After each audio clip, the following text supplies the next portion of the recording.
Hello and welcome to the Crow's Nest. My name is Brandon Kane and I welcome you on in. We don't have any green screen today as I just didn't have time to set it up. I was kind of just going sans green screen. It's a lazy Sunday afternoon. So you know what? I'm going to lean into it just a little bit. Just a little bit. Hope everybody's having a good day as we have our first pitch to begin things here for our Mariners who are looking to take this series from the Pittsburgh Pirates. Marco Gonzalez on the hill after Luis Castillo wound himself quite a gem and seems to be right back on track here this year. Marco's definitely been a bit of a struggle up until this point. So we'll see if he can come out and hit his spots. He's got to be a guy that can, of course, paint those corners and edges and up and bottom, top of the zone. Keep those hitters guessing where the ball is coming in at. We'll see how he does with this. Lawrence McCutcheon hits this ball up into the air, skied up into left field. Now number one. Easy can of corn.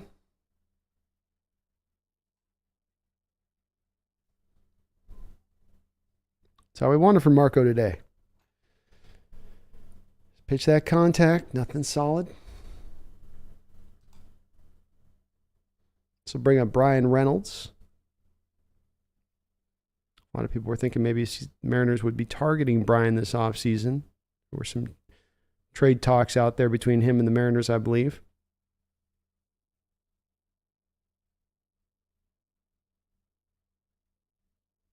Ball's hit back, 1-1.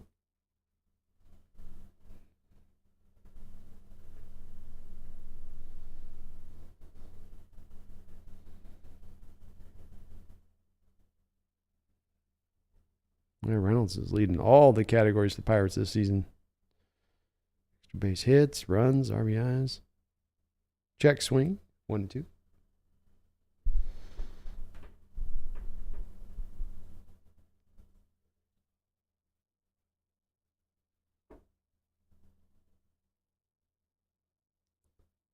Marco into the wind. Nice pitch, bottom of the zone, beautiful. Got him with a little off speed there. Strikeout. 2 down. Press with that. What is that pitch? I got that as a 4-seam fastball.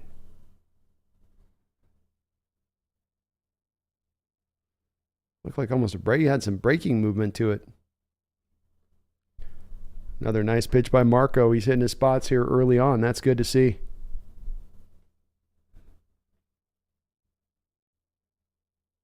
Oh, 0-1. Outside, ball 1, 1-1. I know. 1-1 pitch here. Low, ball 2.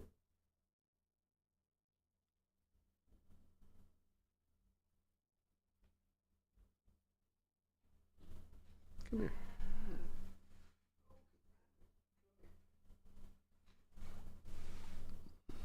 The ball's hit out foul, 2-2.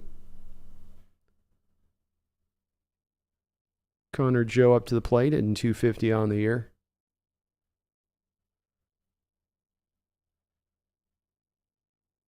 Two pitch. Beautiful. Just painting the outside corner. You got the benefit of a nice call from Blue, but certainly Marco was painting those edges there in the first inning. Nicely done. Sean Lee, how you doing, man? It's good to see you in the chat. Hope you're having a marvelous Sunday. Go M's, for sure. For sure.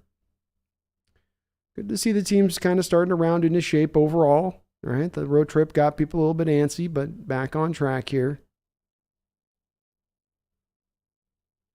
Nice to come away with this series from the Pirates.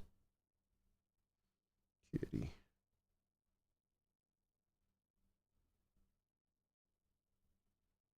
Marvelous win today. Yes, it is.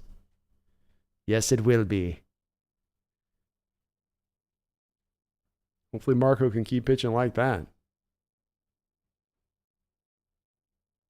He's tough if he can hit his spots, but it's just, as has happened sometimes this year, when he's missing his spots, he's getting cranked.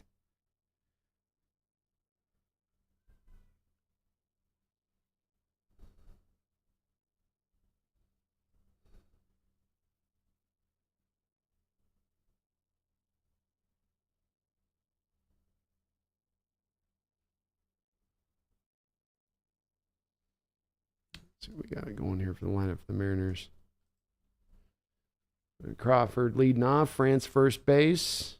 Julio getting his average up to 238 here. Kelnick, his average has dipped down to 277. Suarez, Raleigh, Hernandez, Murphy, and Caballero. So the lineup.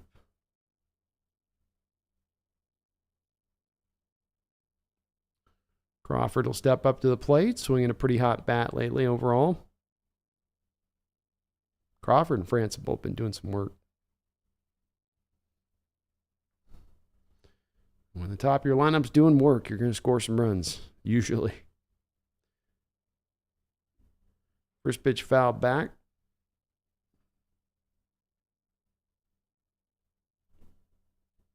Getting a rare Xena appearance here for you guys. Low ball. 1-1.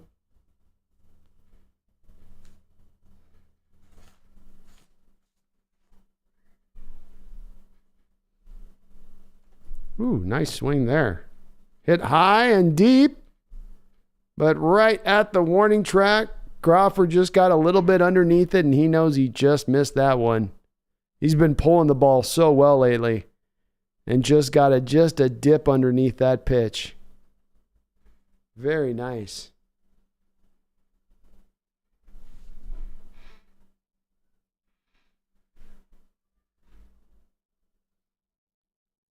Thought he had it there at first when he first swung it. Kind of went out there into the shadows a bit in the right field. So one man down. Ty France takes 0-1 here. Big Country, how you doing? It's good to see you, man. JP really has some pop in that bat this year. He does. Yeah, they were talking a little bit about it, I think, on the telecast last night about that back maybe being back to 100%. And when you do get Crawford with 100% back, you're getting a little bit more power than he was able to generate at the end of the year. And especially when it comes to pulling the ball. So much last year, it just felt like he had to go with every single pitch. And this year, he's really pulling it with some authority. It also does seem like it's just a really nice natural fit for him at the top of the lineup. 2 outs. France bounces out there. So bring up Julio, hitting 238 with 8 home runs. He'll take a breaking ball, first pitch strike.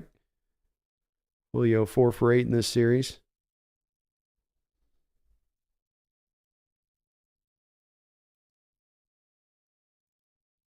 Ball 1.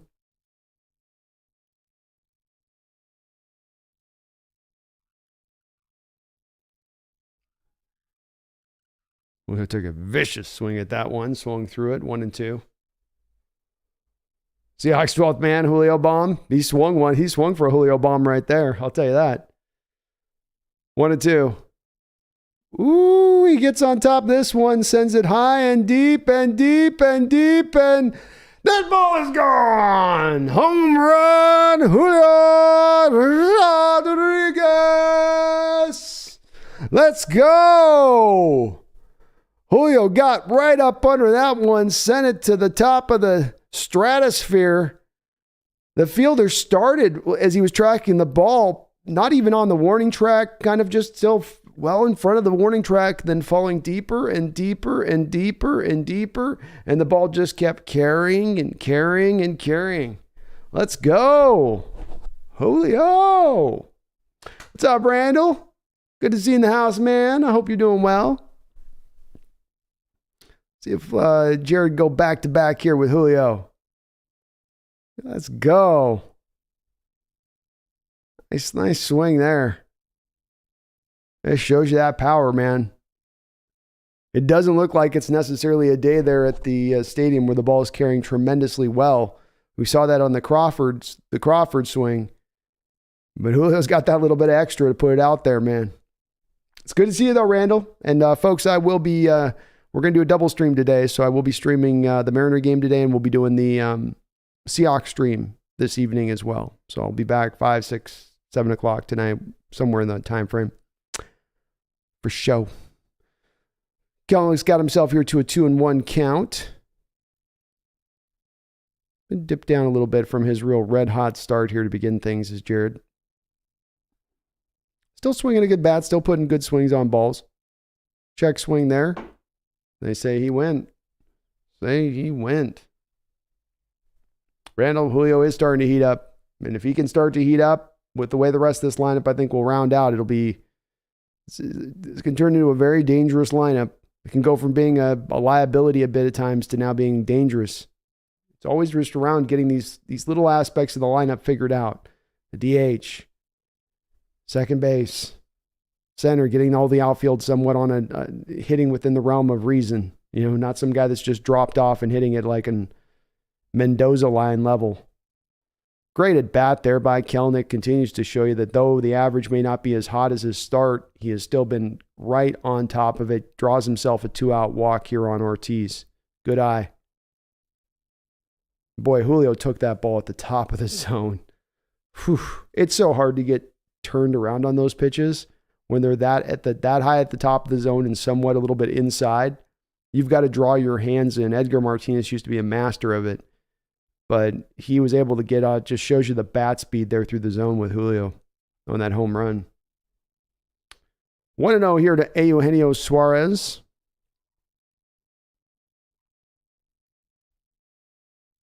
Randall says, dare we say a doubleheader today? I think that's about the right way, Randall. It's a Memorial Day doubleheader today. That's for sure. That is for sure. And I'm going to have some fun tomorrow. Memorial Day is all about the fun.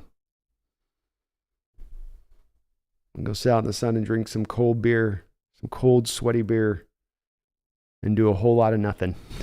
It's going to be everything that I hoped it would be. Foul back here by Eugenio, 1-2. Go Hawks 05 says, eat your Julios, kids. That's right. That's right. Seahawks 12th man, do you want Julio back in leadoff or keep him in the 3?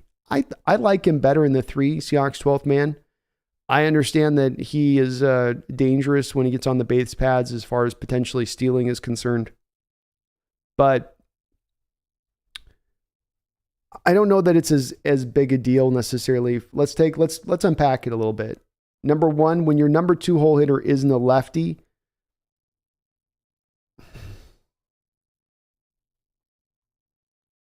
I don't know. I just come back to his power and the natural way he's going to be able to drive in runs from operating from the 3 hole, especially because your middle of the order hasn't exactly over the last couple of years been a tremendously consistent place of production. Low, ball 2. Mariner batters today showing some very good patience. So I'm kind of thinking on this one because for me, ideally, I've got a leadoff hitter, then I've got a lefty bat.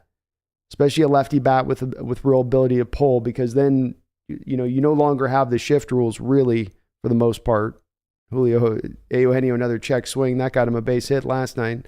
Guy just fouled off here. It looked like Kelnick was going with a pitch.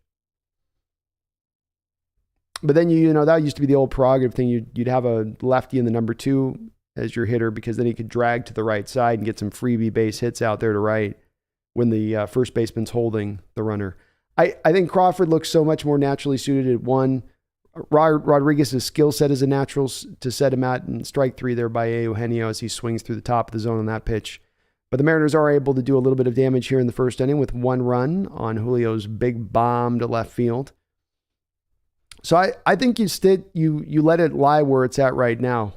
France to Rodriguez to Kelnick, that's kind of a good combination there. And if there's nights where Service really wants to throw some, a monkey wrench into it, he can go Crawford lefty, France righty, Kelnick lefty, Rodriguez in the 4 hole, and then you go Raleigh Suarez. I mean, you can bounce it back and forth if you're facing a righty at times. Make it a little bit harder on the opposition's manager.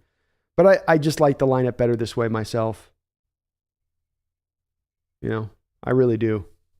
It looks right, it looks better, and Griffey could steal bases, but you didn't put him at the lead-up spot.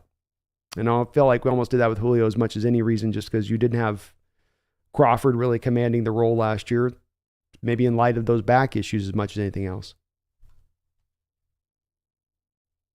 Seahawks 12th man, J.P. Crawford's plus 5.1 mile per hour improvement on his average X velocity from 2012 to 2023 is the biggest improvement in the majors. That's a tremendous amount of improvement. That's a lot of extra bat speed. 5 miles an hour is not Nothing to shake a stick at. That's a great stat, man. Thanks for presenting that out there. And I think that those back injuries are legit.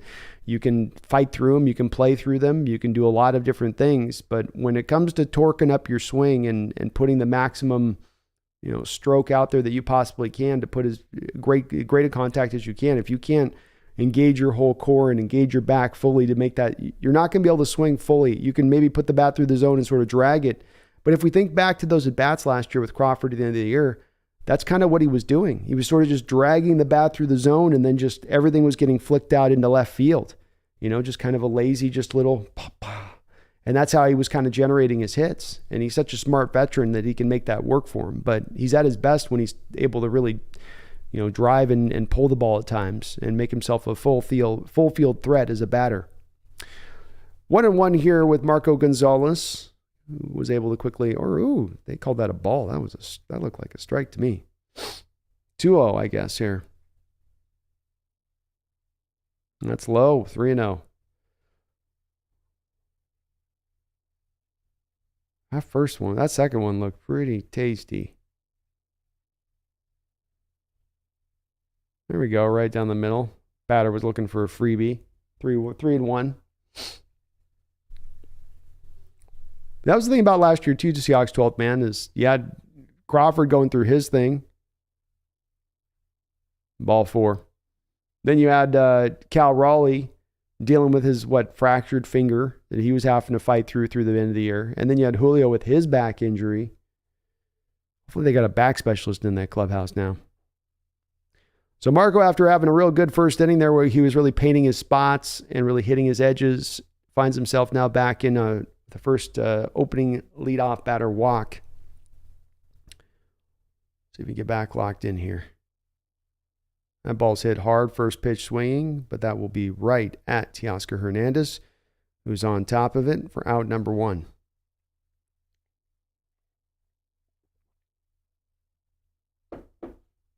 Marco came back to the meaty portion of the plate there. No more walks. Seahawks 12th man Bryce Miller has thrown 269 four-seam fastballs and has only allowed 5 hits. He has only played in 5 games of his major league career and has thrown his fastball 70.5% of the time. He's been amazing in what he's doing. I just almost kind of don't have words a little bit because no one really kind of expected this. There we go. 1-1 count here for Marco. Gets the breaking ball over. It's been outstanding. And certainly the team saw something that we didn't see when he was in the minor. We couldn't see on the stats, from what they were seeing in person in the minors, to call him up from AA.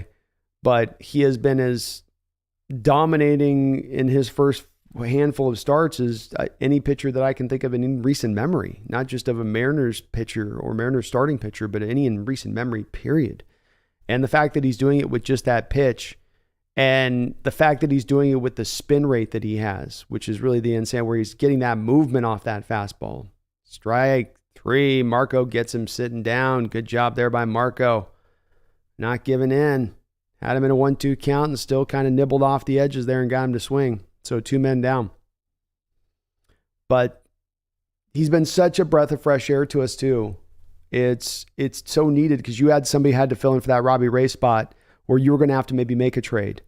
And now what we get the potential of, instead of having to maybe fill that rotational role, ball 1 here, you now get the opportunity to maybe now, if you have to go find a hitter to flex this lineup out a bit, go get a DH bat instead. Take the assets you might have taken to put to a pitcher, place somewhere else. Now maybe that so much helps the team out for a much better potential result for this year, and an ability to really deal with any of the potential ills that may be still carrying along with the team deep into August or in July around the trade deadline, I guess I should say. Marco's got himself into a 2-0 count against here Johan Bay. Swing and a miss. 2-1. But his fastball is something special, man. You should not be able to get away with throwing your fastball at 71% of the time in Major League Baseball, especially as a new kid. This ball's hit up into the air to dead center. Julio's right underneath it, and that will be out number 3. it's outstanding that he's able to do that in that way. And I do think that the interesting part of this could be the adjustment of teams starting to, can he still, now as he gets to the 5th, 6th, 7th start of his career and teams realize he's throwing it at that high of a rate, can he still get the swings and the misses? Can he just simply operate off that fastball? Because it's few pitchers who can really do that. And there will be an adjustment that's going to come from the hitters in the respect of they'll just start sitting on it now, dead red. But that's where we'll really know both how dominating that pitch really truly is then at that point, but then also if he's got the secondary pitch, does he have the counter now to start to really get them flailing and off balanced? But boy, the Mariners are an embarrassment of riches with the young arms that they've had coming up over these last couple of years. And we haven't even gotten to Hancock yet.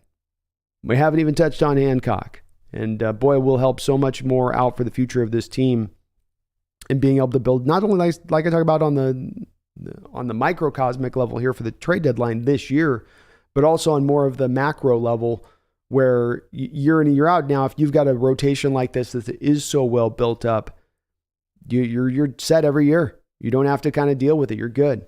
You'll be paying these guys as they come along, but it's a good problem to have. First world problems. Yeah.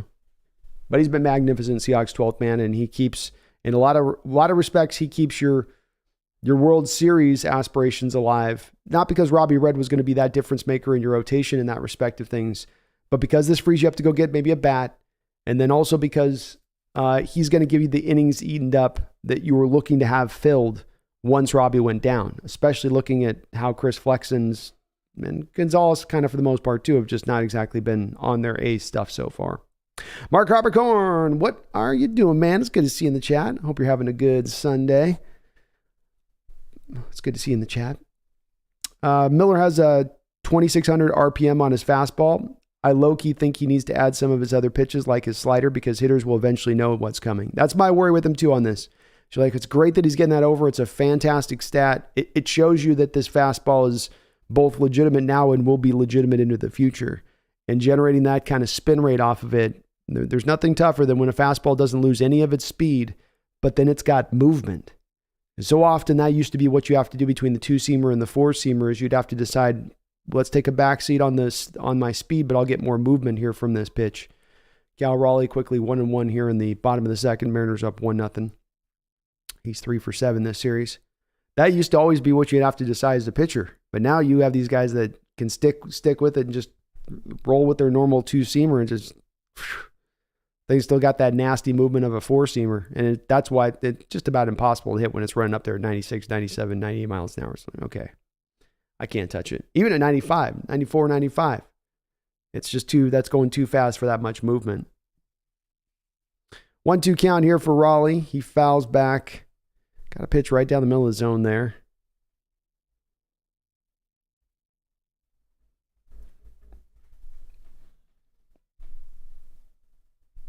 Probably hitting 237 on the year. Again, just getting a little bit underneath that pitch, fouling a foul. He's got 2 pitches here back to back, right over the heart of the plate. Just not able to do anything with him.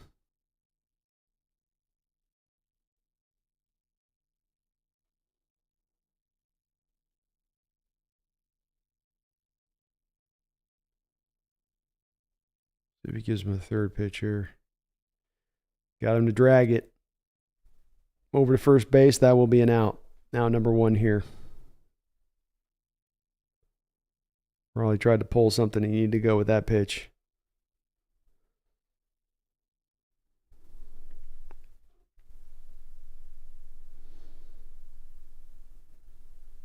Teoscar Hernandez steps up to the plate now, hitting 233 with 9 home runs, 26 RBIs on the year. You'd like the average to get up a little bit higher with him, but he is giving you the overall better offensive production, especially from the power numbers, than what you were getting last year with Haniger and company back there. Haniger, Winker.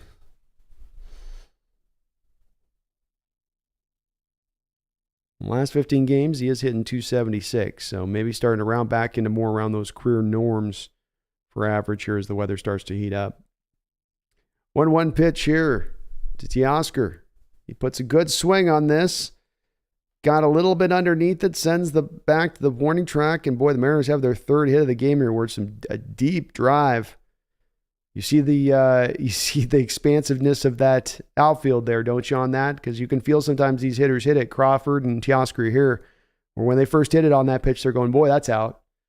That's gonna go. And then it just kind of dies on the vine.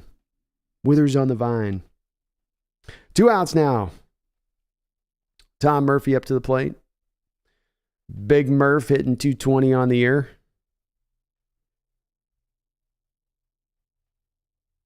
Crazy eyes, Tom. Low. Ball 2. Seahawks 12th man. Do you think the Seahawks have what it takes to get back to the Super Bowl? It's a fantastic question, man.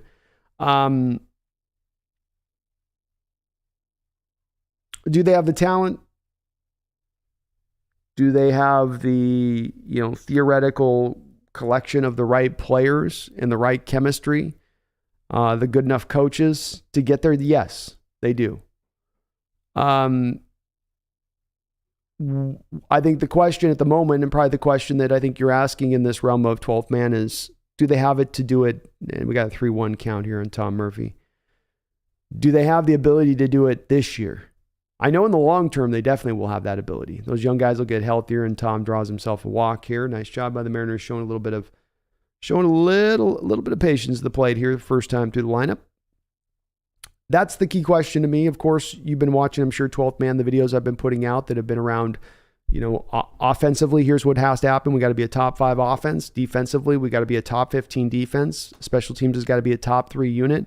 The next part I'm going to unveil tonight on the football channel is going to be the next element, which is the guy that you bring on, the trade that you make at some point to round out that front on that defense. Because I don't think right now your defensive line sits, you quite have enough to get it done there. And I think there's going to need to be a trade at some point to reinforce those ranks. So I do think that a deal like that has to be made for this year's team to get itself over the top. But if they happen to get the guys developed just a little bit faster than I'm building into my foresight here, and we've quickly got a 2-0 count here, or 1-1 count here to Caballero. Tom Murphy at first. Mariners up 1-0 here in the bottom of the second. They could, it's within reason, because there is so much talent that's now been built up on this team. 12th man, that's where I'm going. That's where the chance comes from. It is so young. Another hard hit ball deep, and another ball that dies on the track. Boy, if we had fences 10 feet in today, we'd have 4 home runs in this game already. That's 4th ball that the Mariners have hit to the track, and this indeed does not look like a day where the ball is carrying particularly well in that outfield. Good for Marco Gonzalez. Bad for Mariner hitters that tend to rely more on the home run ball. Yeah, warning track power. I'll tell you, Sean, they're hitting them good. It's that stadium, that marine layer, that thick marine layer. It just sometimes hangs over, especially early game like they're having today, where it's at 1 o'clock and you're still kind of having the morning air hasn't kind of fully burned off yet. But this is why you're seeing here the first couple of innings, why this is one of the best pitchers ballparks, if not the best pitcher ballpark in all of Major League Baseball. Those would all be home runs in the Kingdome, Sean. 100%. 100%. Those would have been like 15 rows deep in the Kingdome. But yeah, so Seahawks country, Seahawks 12th man, I do think they do have what it takes. They need the young guys to develop really fast if we're talking about this year. We need one more move to go over the top. But within the future, with these 2 drafts that they put together, with the money that they have to spend, with how you see the plan coming together, they certainly are going to be a perennial contender here over the next couple of years too. Big country, I could see if the Eagles and Niners slip up. I could too. I think you're going to need a little bit of that to happen. You're going to need the benefit of that a bit. And we do know that Super Bowl losers don't tend to bounce back the next year like they were the prior year, right? There's a little bit of that hangover effect as it concerns them. The Niners have questions with quarterback, questions to me with their offensive line. The defense is certainly really good, but those are pretty big, legit questions for a team that really does, lean on that line for the running game and then the quarterback to be that good decision maker.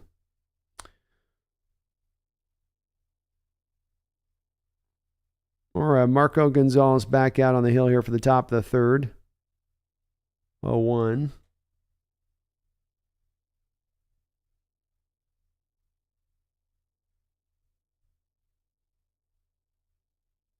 0-2 now. Nice job by Marco. Seahawks 12th man, 3 balls that were juiced but fell short onto the warning track. They weren't lying when your ballpark is one of the hardest to hit a home run. No, they aren't. It's ridiculously tough, and it is Marco kind of jumping off the mound there weirdly. It's kind of something I've not loved about it when they went from the Kingdome that was like definitely one of the more hitter-friendly parks in all of baseball to this, which is just, it's so extreme, and they've already moved the fences up once. That's the 12th man. That's what's funny about this is it used to be further back than it is now. They actually came up a couple of feet. In my opinion, it would be probably better for the organization overall to move it up a little bit more. I think that there's times where you see these hitters coming in now and they fall so far short of their career averages as far as their hitting goes, and it carries on then into other parks. Like bad habits are developed. They don't just stay within themselves. I feel like they start to kind of strain a bit. And I'm not necessarily a big fan of having these fences this far back. I'm not a big pro offense all the time, but I do like a little bit more of the balance. And we talked about this. We built one of the bigger home run hitting teams in all of baseball. Yeah, with this ballpark, which that doesn't technically really go together, does it?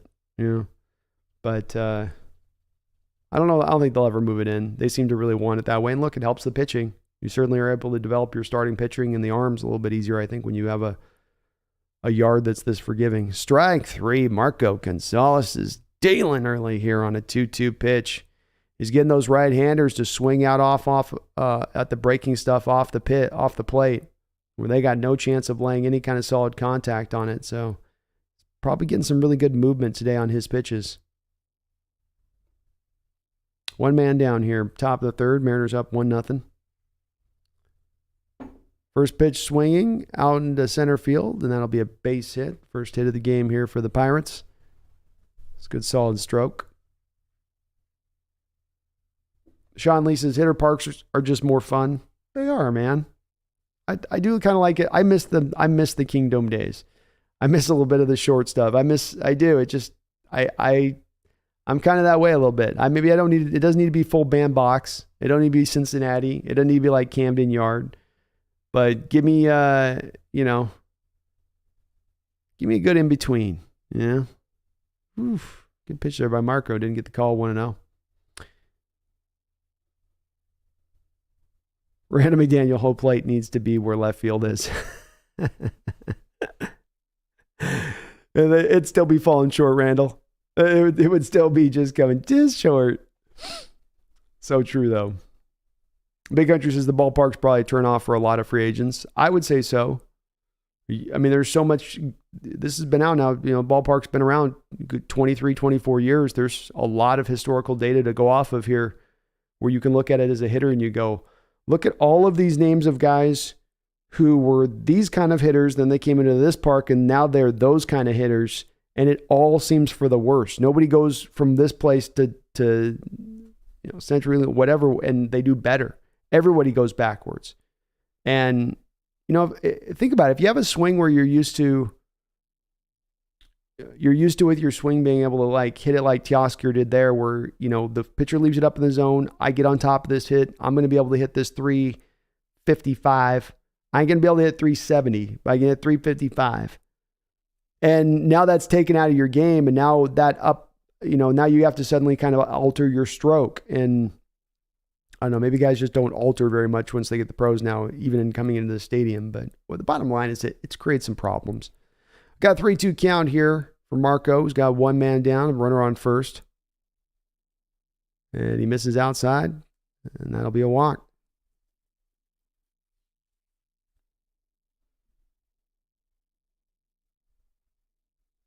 Seahawks 12-man post maturity Marco. That's a strong Marco. Strong Marco. But I would like to let's move it in just a little bit. We don't have to go significantly, but you got a right-handed hitter here who's going to be for the next 15 years in Julio. You built right field shorter as a porch for Griffey. Just equal those dimensions out a little bit. This ball is hit hard. Oh, a little bit of a long haul there for Teoscar Hernandez to get there, but he's able to track it down to right field, right at the warning track. And that will be out number 2. Didn't even look like he put that good of a stroke on it. That ball actually just kind of was carrying. So maybe the ball's carrying a little bit more out to right field than left field today. Nice job. Good jump there by Teoscar Hernandez.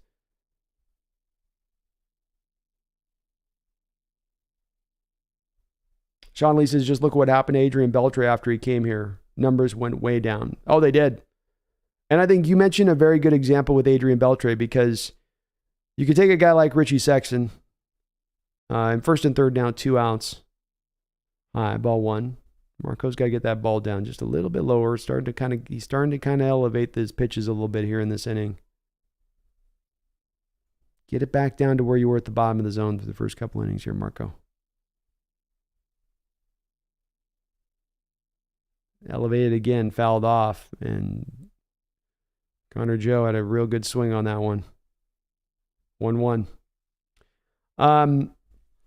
But yeah, Sean, I think that's a really good one, because Adrian was so young when he came to the Dodgers, burst onto the scene then, got to stardom with then. He came to us. He was essentially heading just about right into the prime of his career. Outside, 2-1 now. And then he comes here and his numbers just fall off a cliff. Then he goes back to the Rangers after he leaves us, and then he's back, not hitting necessarily where he was with the Dodgers, but a lot closer to his marks of the Dodgers than he was when he was here. And you go, okay, maybe that should tell us something a little bit here. The ball's hit foul, 2-2. There's been a lot of this data to go off of for the organization, and they've been very sensitive to hearing people say, hey, bring it in, but bring it in. 2-2 count now.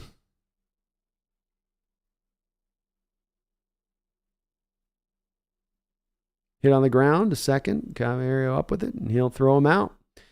So that will retire the side. Marco able to get out of danger. Danger. Mariners remain up 1 here as we head to the bottom of the third. Seahawks 12th man says, do you think the way our ballpark is structured is a reason why we struggle on finding hitters for the season? I do, 12th man. I think that when it comes to bringing in guys that are looking at other organizations or here, that, if you're a guy that wants to make sure that you can prove, let's go through some scenarios here. You look at the track record, number 1, like I just talked about, but then also look at the guy that's maybe a guy like Chris Bryant a couple years ago, that people were wanting us to sign. It's like, well, people think my bat's starting to fall off. People think I'm starting to get old. If already that's a reputation thing that's out there, and you may know that it's not true as a hitter, you may know that you've got still something left and you can still prove something. Are you going to take that risk to come to that ballpark, if you don't have to? If you find yourself in that kind of situation. Say nothing of the guy that's the star who wants to keep his numbers up. And I think it's been detrimental to bringing guys in. I do.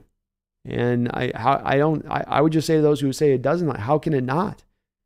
Wouldn't you be silly as a baseball player if you're looking as a hitter to go to a not just a pitcher's park, but maybe the best pitcher's park in all of baseball? That's got to affect it in that way. And to me, the returns on this being that theoretically what you get back from this then is it's sort of the robbing Peter to pay Paul thing, because, okay, your hitters aren't coming along. Your young hitters aren't developing as fast. They take a long time to figure it out. But then your flip side is supposed to be that you have all these pitchers now that develop and come through. Well, let's look at the last 20 years of Mariner development as far as their starting pitching concern, with the young guys coming up and through. And honestly, I would make the argument to you, and I think I could make a pretty strong argument, that if you looked at the prior 20 years of baseball in Seattle from 1980 to 2000, that the Mariners actually developed more arms during that time from a pitching standpoint than they did in the new ballpark, which is supposed to be the benefit of that thing. So where's the benefit? Where's the beef?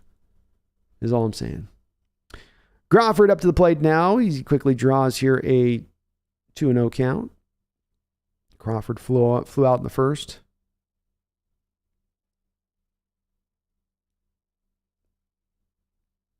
Hitting 253 here on the year. Inside, ball 3. Y2K says we just need a ton of left-handers somehow. The Mariners can never get lefties. That part's a little bit stranger because that right field porch is a little bit shorter, so it's a little bit more forgiving to left-handers. And Crawford draws a 4-pitch walk to start this bottom of the third inning off. You like to see that. Thing is, though, you can't stack a whole lineup with lefties. You need the right-handed bats, too.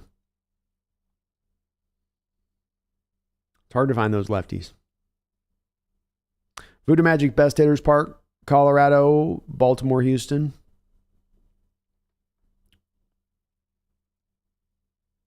But Colorado and Baltimore. Cincinnati is one that those fences are short out there. Houston is one that does play pretty short, though, too, especially when it heats up. Yeah, that'd probably be about it. Ty France, weird swing there, 0-2. Yeah, Ty, that wasn't a strike. The ball was in the dirt, buddy. Crawford gets his lead from first to 0-2 the count. Boy, he had France fooled that whole at bat, just swinging miserably. France asking the umpire about something. I don't know. I wonder what France was asking him about. Both those two pitches, he went back and asked the umpire about something.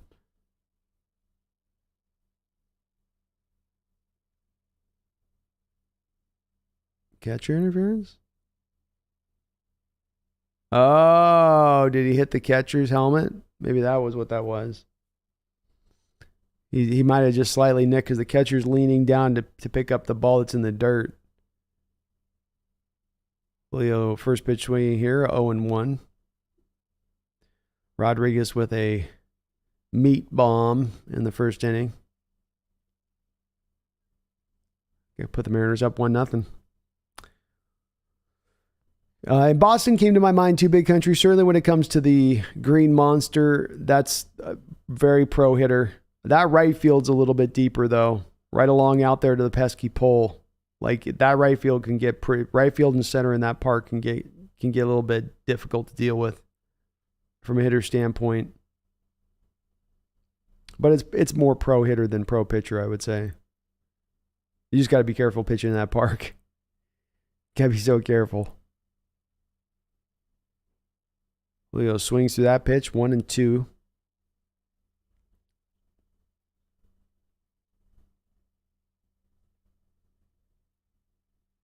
Wu-Tang Financial says the Crawford boxes are a disgrace to baseball. Is that the Fenway boxes, Wu-Tang? I've heard that name before, but I forget it. What it is. Let me look it up.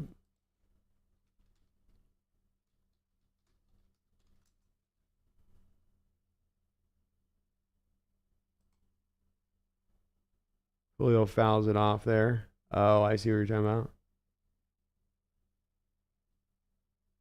Yeah, they try to create like a little Fenway-ish thing there. They bring the fences in and then pull the boxes up.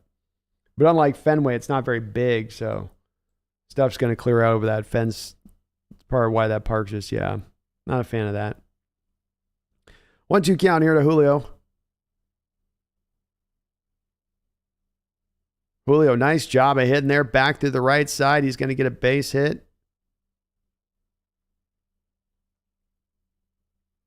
Not doing too much with the pitch. Just takes it away and able to push that to the right side. Pittsburgh had kind of rotated their infielders a little bit to the left. Julio just hit them where they ain't. Inside, outside swing. Inside, out swing. Astros, yeah. The Astro boxes.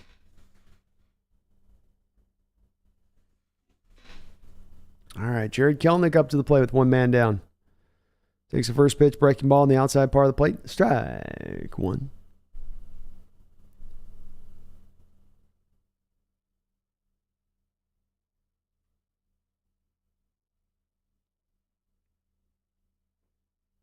Julio with his fifth straight multi-hit game.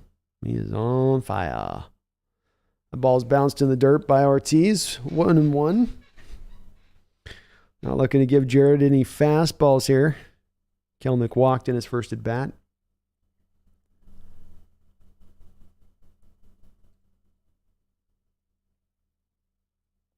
Ortiz comes set. Low.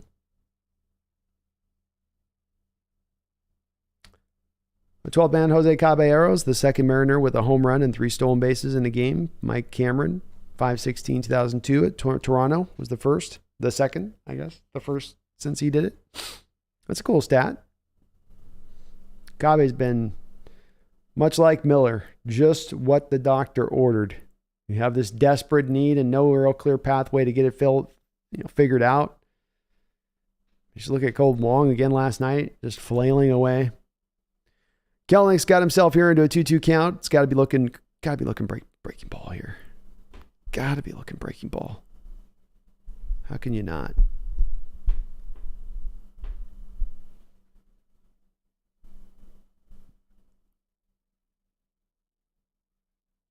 He's not giving you the gas. No way.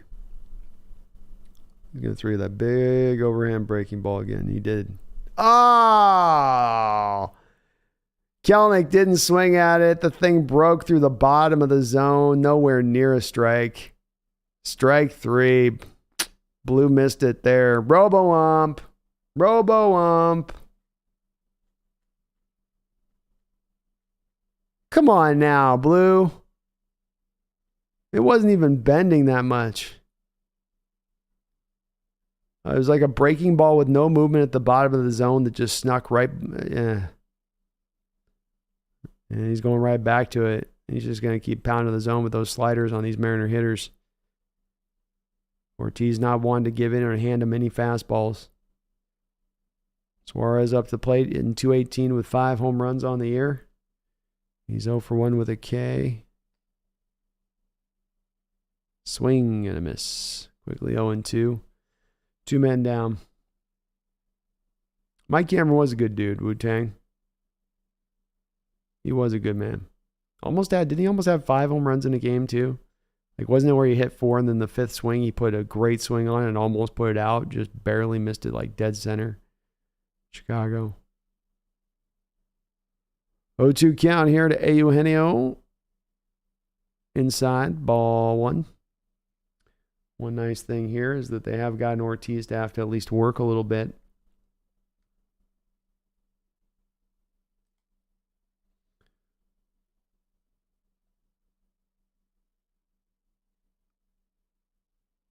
One and 2 count here.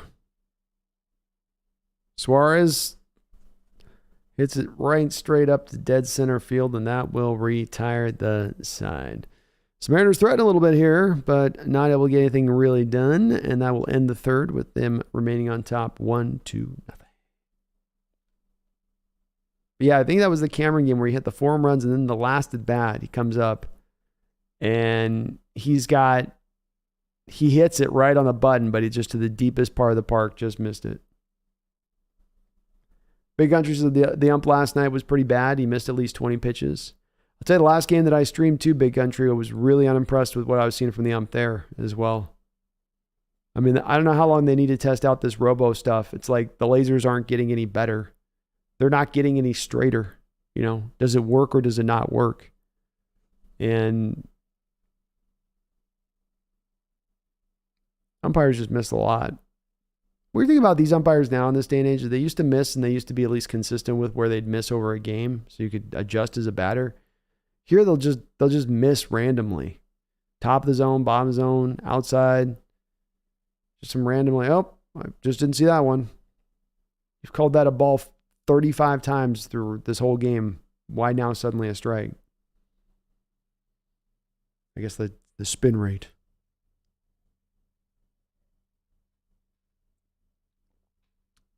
But yeah, Voodoo Magic, I think if I had to pick one hitter's ballpark, I probably would say, it's hard not to say Colorado, right? With the thin air.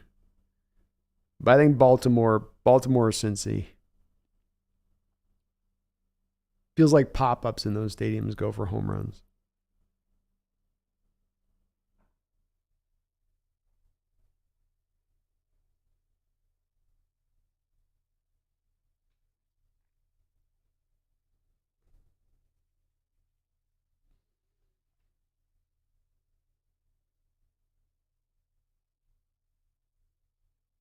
Man, Trevor Gott's been nails this month. 0.93 ERA.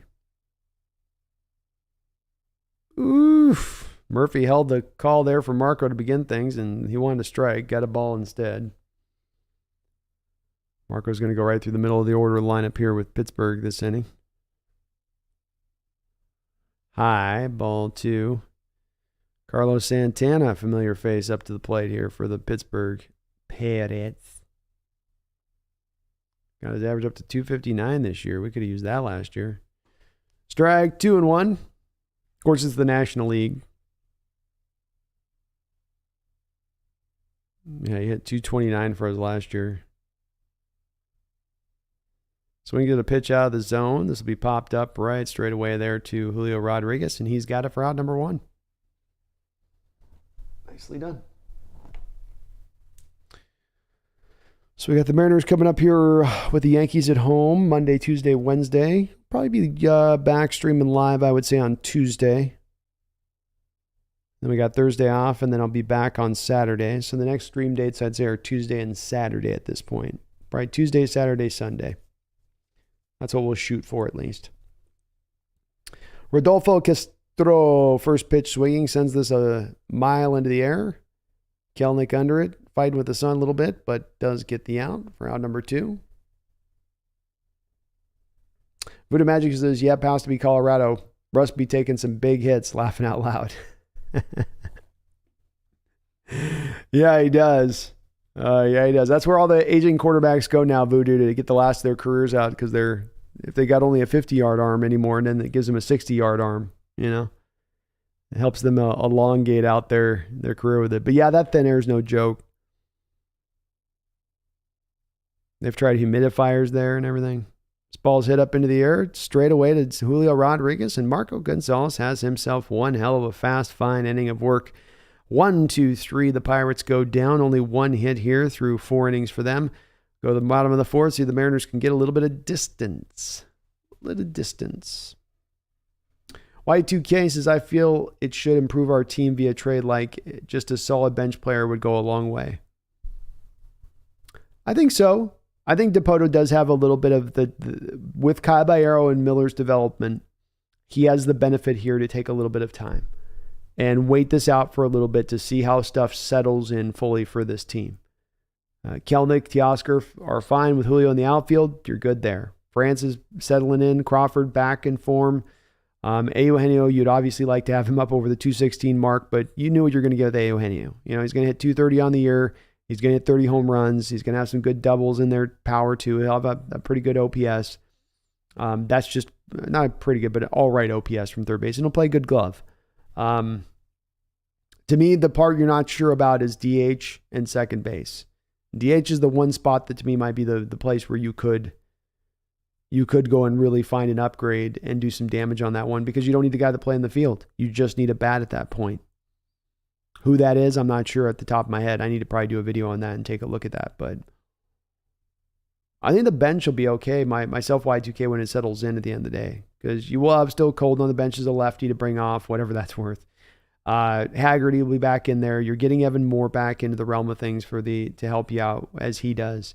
So you got some of that stuff coming into play, but to me we need a DH hitting 260, like 20 home runs a year, nothing special. But it seems like every year we're looking at our DH spot hitting 220 with almost no power. Y2K says, Moore is solid, definitely returns to Big Country. That's what I'm thinking too. Lions Plan says, congrats on sweeping the A's. Thank you, man. It's a good little series, good little get back right series. This ball's first pitch hit swung high and deep. Cal Raleigh sends this ball out. I think that ball carried longer than cross-country flight like a red eye going from New York to L.A. He hit that thing. I looked at my watch, about a minute and a half went by and it finally landed. It's only 349-foot shot. But my goodness, he golfed that thing. He hit it good right on the barrel. You could see off the bat, but he just looked like he hit it so high in the air. It was going to be just just a, your normal fly out to right field. Raleigh showing off that uppercut swing there. Just as I say, we need to get better production from the DH position. As he's hitting DH today, he hits a home run. Maybe I need to bitch and moan about that stuff a little bit more. Big dumper. Let's go. Let's go. 2-0 Mariners. Oscar Hernandez will step to the plate, take a first pitch ball. He hit one to the warning track. Mariners have been showing off the power today. Even only have 2 home runs. They could have 5 right now, just about. Strike 1, 1-1. Y2K says Suarez also currently ranked as the best defensive third baseman so far, according to Baseball Statcast. That's a great stat. He's been smooth in the field. You can't deny him with that. And this team, you do value because you do play in this pitcher's park as you do. Defense is a huge value, more so than if you had a bandbox park. This ball is hit fair down the line. Oh, he called it foul. I thought the ump originally called it fair there. Okay. 1-2 here to Teoscar. But he gives you solid enough play. And if the rest of the lineup's doing what they're doing, if your outfield's giving you everybody around the area, everyone around the area, let's just say is a mean of like 270 with around 30 home runs. That's what you're getting collectively from every person almost in the outfield. Fouled off there by Teoscar. You can make do with Suarez hitting 230. Giving you the great defense, giving you the power as he does. Like you can build into that same thing with Cal Raleigh. If Cal Raleigh's hitting 230, but he's giving you the 30 home runs and that power. Because then you're collectively putting a lineup together. It's got 6 hitters that are going to be hitting 30 home runs. You'll make your way. And Teoscar swings through that last pitch there for strike 3. So that will be out number 1. Ortiz up to 66 pitches here for the ball game. Sean Lee's taking everything to get it out today. It is, man. If you're gonna put it out today, you better put one of your best swings on that ball. And definitely we've seen with even on the home runs with Raleigh and Julio, the wind is knocking stuff down. As they're hitting it and you're just seeing the ball carry, but it's just getting over the fence. You almost feel like the wind just as it's getting over the fence is like, damn, I almost got it. Murphy quickly 0-2 here. He walked in his first at bat. Fouls off tough pitch there. Lions Planet says, do you stream one game from every series? No, it's kind of just whenever I can get a chance to do it. I've been having such, honestly, I thought I was going to be doing a lot more baseball stuff here at this time of year to a degree, but the football stuff has been still kicking butt on my football channel that we've been in the viewership and growth has been so good that it's been worthwhile to just sort of stay on the football stuff a little bit more. But it'll be more of an onboarding here as the season goes along to be doing more of these baseball streams. I definitely like to shoot for doing more than just like one a week for sure. Murphy swings through that pitch for strike 3 there. So that'll be 2 out now for the Mariners. The hope is to get to 80 games this year, Lions Planet. I don't know if I'm going to get there. I think I'm at like 9 or 10 so far. So it's going to be a bit of a battle, but that's still the goal. Excuse me. It's definitely spring. Jose Caballero steps up to the plate. Flow out in the second inning. Got a 1-0 count here.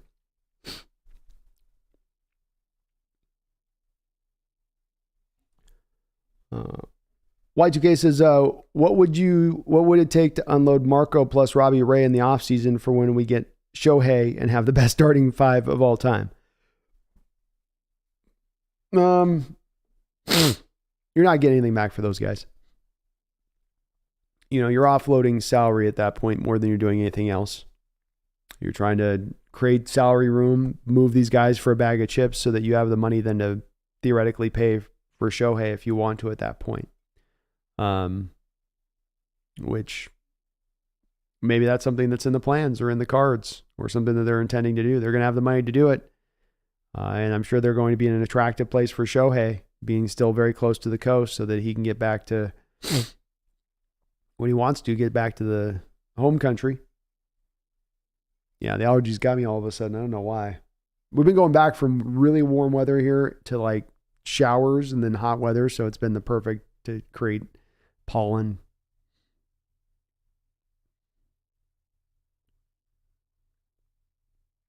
Pirates catcher's got a real interesting stance. Puts one knee to the ground and then he sort of sticks one leg out like he's stretching.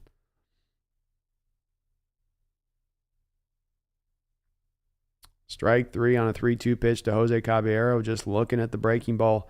Ortiz has gotten that breaking ball over at the low part of the zone throughout this game very well. He's been impressive with that pitch when he's needed to go to it, and when he's caught himself in a tough circumstance, he can just always kind of go to it and throw a strike. Very nicely done.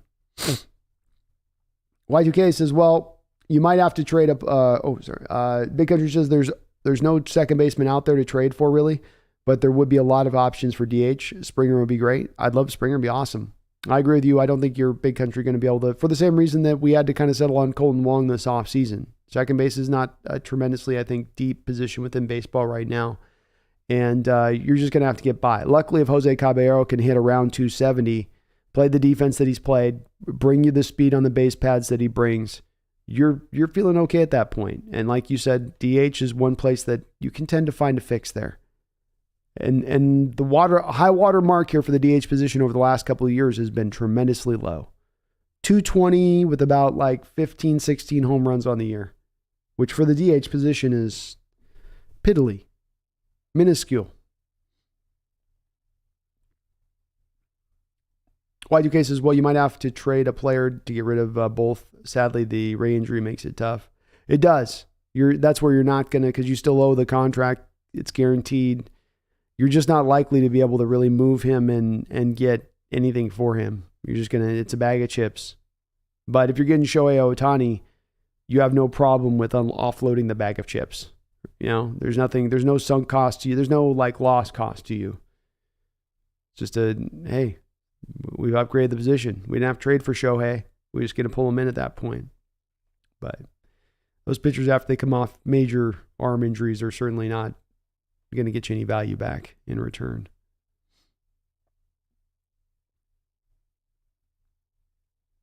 Y2K says, Caballero and Kelnick both seem to always find ways to contribute when they have a bad plate day. They do. High effort players, that's for sure. First pitch strike here for Marco Gonzalez to start up the top of the fifth inning.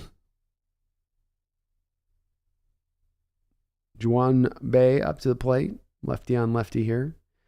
Two nice little breaking balls over there. First 0-2 count now.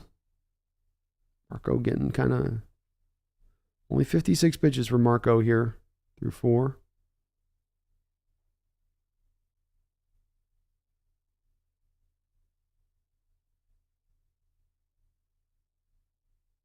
Hit on the ground, and nice job of hitting there by Bay. He just got that, just punched it through the right side. Not a real, just one-handed swing, but just got the barrel of the bat on the ball and able to just push it through.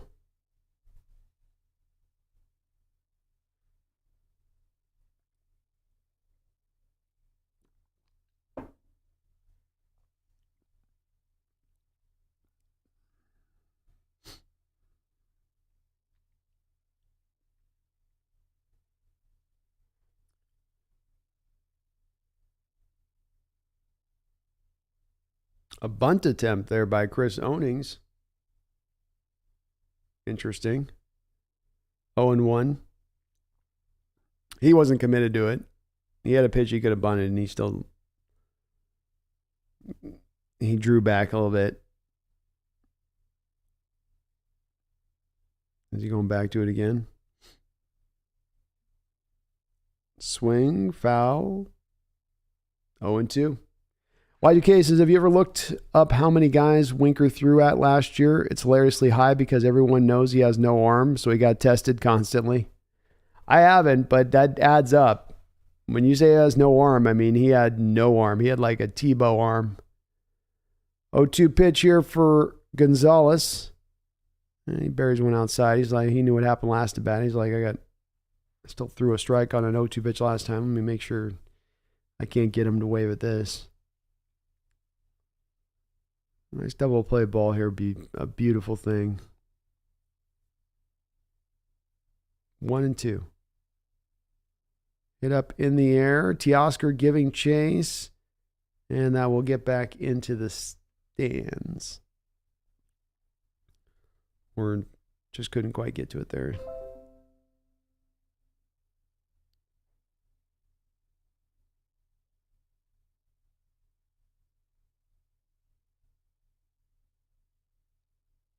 That's why, though, too, again, why, too, you got to value defense in this park at the forefront. You can't have hitters in this park, especially in the outfield, that can't cover space, can't throw. You're going to lose baseball games off of that. Tangibly really lose games that way. 1-2 here from Chris. He goes inside out and manages to get that ball down. This is going to be trouble. Bay running up, but first and third now, nobody out. Marco not getting hit tremendously hard here this inning. Good pitch inside, 2 inches inside off the plate, actually. The guy swung at a ball, and he just managed to... Pirate hitter's kind of willing it to happen this inning.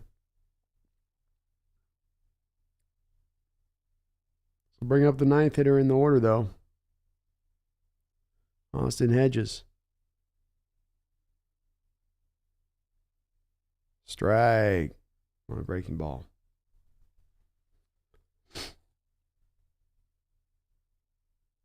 Y2K says maybe you could try a few co-streams with some of the other streamers to give the channel a bit of a viewer boost. Yeah, I gotta just get some uploads done for the channel too, and that's a big problem right now as it stands. Is just why would you try to bunt there? That was weird. You're gonna bunt there, just call a squeeze play. Don't bunt. Like, the guy's not gonna get home at that point. That was an odd call. But I'm down to do it. I've got so many little action items to do. It's hard right now to know what to prioritize and what not to prioritize. But I would definitely be down to do something like that. You know how it comes down to Y2K. It's just never enough time in the day. Just always run out of hours. It's like today will be, it's like this morning, get the upload done. Get the show prep for the stream here in baseball. Get the thumbnail done earlier today for the Seahawks stream later. Finish this stream, get some food, hurry back, stream up on the Seahawks, probably another 4 or 5 hours. Days go. 1-2 count here from Marco Gonzalez. He'll throw over to first to keep the runner close. Y2K says, I have faith this channel will get to 5K subs eventually. I do too, man. I just need to do more uploads. That's what'll get more people subbing up, is if I just do more of the shorter content stuff. That's really where it is. And I'm down to do the co-stream stuff. I just hate reaching out to people and waiting on this and waiting on that. This ball's hit hard. He's going to try to come in, and he is going to make it in his bay.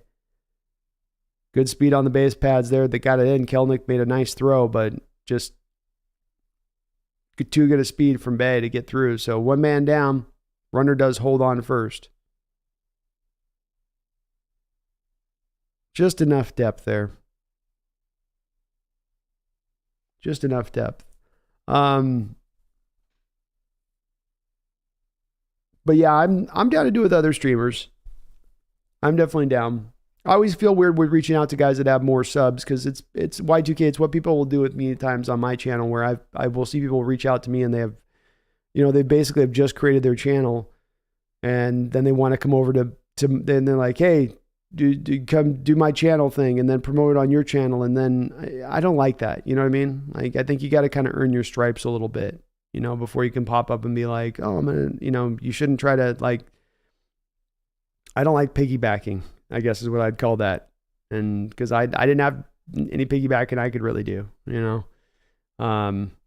I like it when it's kind of like we're on the same level a little bit. So I don't want to make sure I'm consistent with that, where I don't reach out to some Mariner channel that's got 5,000-6,000 whatever view, subs, and be like, hey, let me piggyback on you. Let me jump on your back. 1-2 count here for Marco Gonzalez.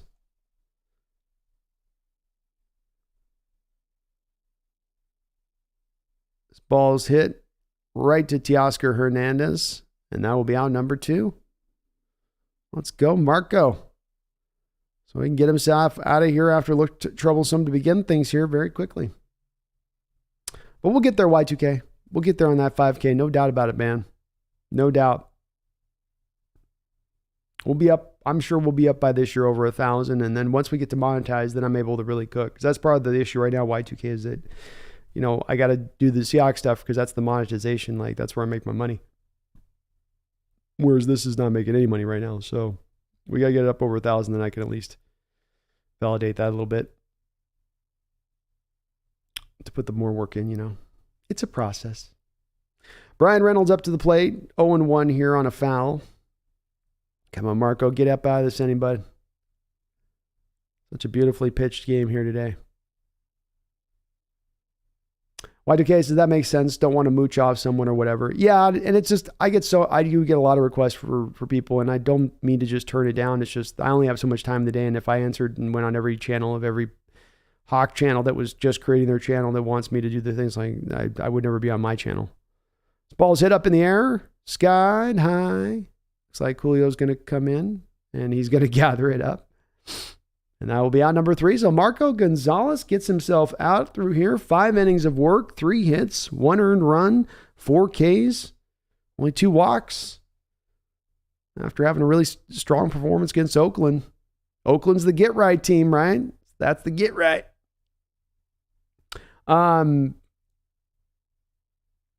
Why you guys is once you do the memberships, super chats, etc. Exactly. Once you get to the monetization point, you can do super chats, and I can do membership stuff, and it's a lot more opened up at that point. And then when I'm doing this stuff, it's I'm not sort of robbing from the Hawk channel to do the Mariner channel.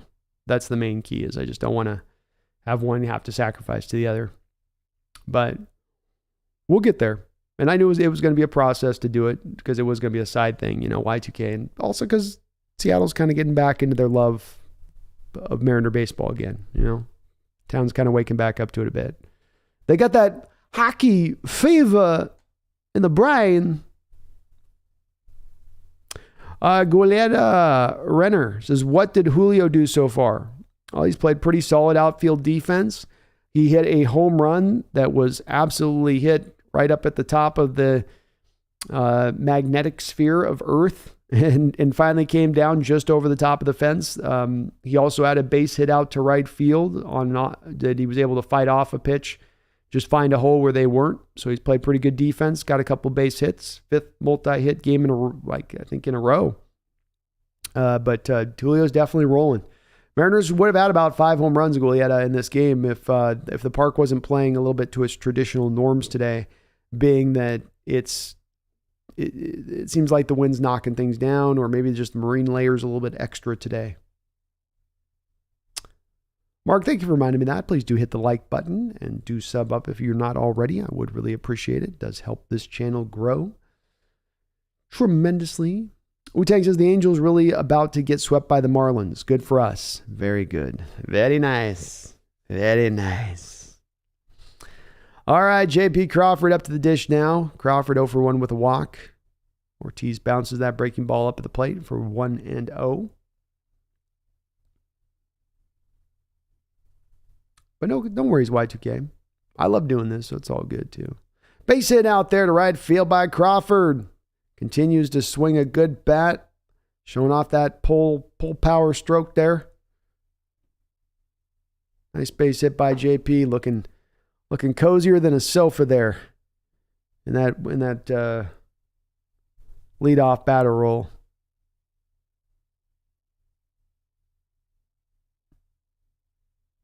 Ty France up now. France 0-for-2.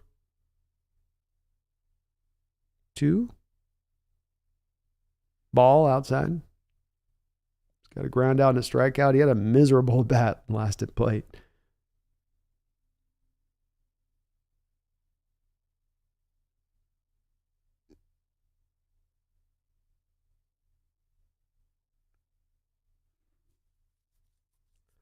France just gets a little bit under this one, puts a good stroke on it, just got a little underneath it, and puts it right out to dead center for out number 1. And JP has been great this season so far, Wu-Tang. Both him and JP and Ty have really bounced back France was up and down last year a little bit. He wasn't a bad year. And Crawford started out hot last year and just the back bit him, but both of them were not at their optimum by the end of the year. All right, Julio up to the plate here, 2 for 2 in this game. Runner on first. First pitch swinging, hits a line drive stroke. Bay up there makes a great play. Fast reactions by the center fielder there. Another good swing, another good stroke there by Julio. Put a line drive right to dead center. Bay just got a real good jump off of it. 112 mile an hour exit velocity off the bat of Julio there. So he hit that pretty hard. And just nice play. All right, Kelnick up to the plate now. 0 for 1 with a walk and a strikeout. Crawford on first, 2 men down. Mariners up 2-1. Breaking ball outside, ball 1. Kelnick had just a brutal strike 3 call in his last at bat. Absolutely was just a dumb call. It was dumb. It was just dumb. Strike, breaking ball, bottom of the zone, 1-1.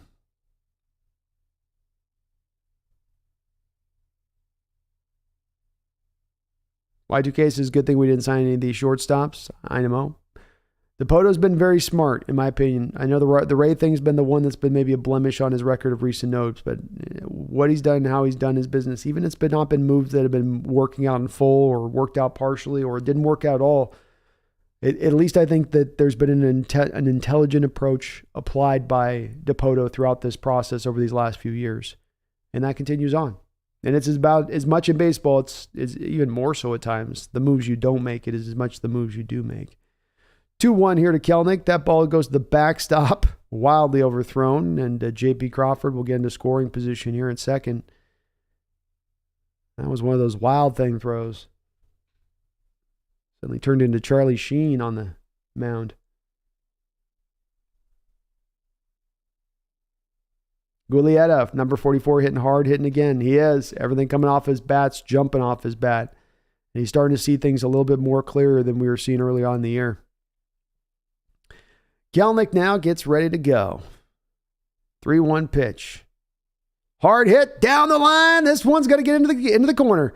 Crawford is going to score with ease, and Kelnick is going to whisk his way into second base with a 2-out double opposite field, and it has been the story of Kelnick this year so far. Where is his success coming from? Staying on that ball, not letting his shoulders drive out, keeping those shoulders in tight, being willing to work the opposite field, and not work the opposite field as a last resort, but to work the opposite field with some absolute power. And that's what he does here. Gets the outside pitching because he's willing to work with it. He's not trying to drag that ball over. Kelnick last year would have pulled that ball back to first base, right? Just rolled it over. But there on that one, just goes with the pitch. Wonderfully done. Gets the Mariners a little bit of breathing space now with a 3-1 lead. Eugenio Suarez up to the plate here now. 1-0 count. Kelnick gets his lead from second. Strike, 1-1.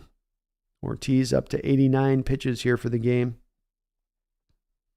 Might be his last inning of work here. Another bad call by Blue. Not been impressed by the umpire today. 1-1 pitch. Low, 2-1.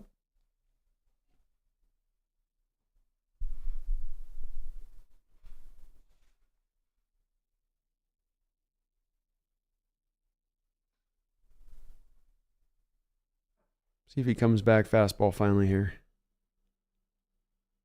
No. And Ortiz feels like he's thrown 90% of his pitches have been breaking balls today. He's good with it. I'll give him that.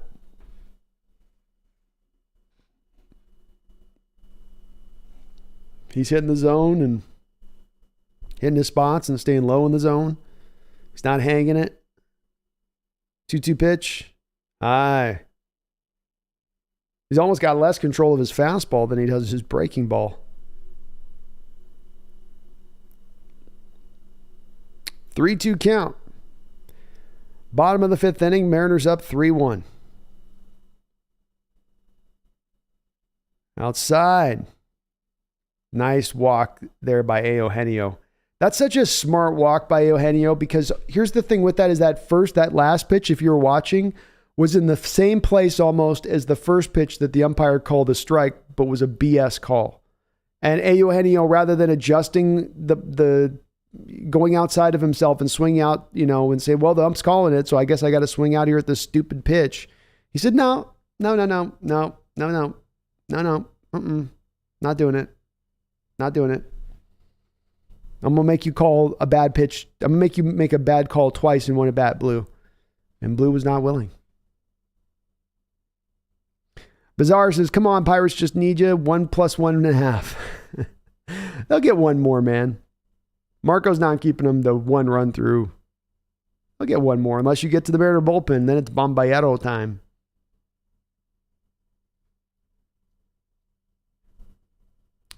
Avudu says, how does the attendance look like at T-Mobile? I don't have cable.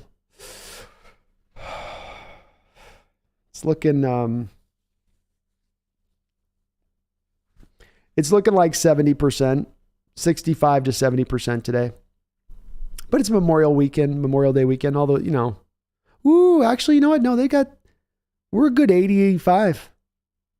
80, maybe 90 even today. I'm impressed. They just showed the outfield, and it was filled up. All right, Cal Raleigh up to the plate now. 1-0 count. 2 men on, first and second, 2 men down. Raleigh hit a skying home run in his last at bat. Inside. God, Blue, come on. It's not a strike 4 inches off the plate. What the hell? That's got to be about his 15th missed pitch in this game. Not going to be a well-graded game for the guy behind the dish today. Outside, ball 2.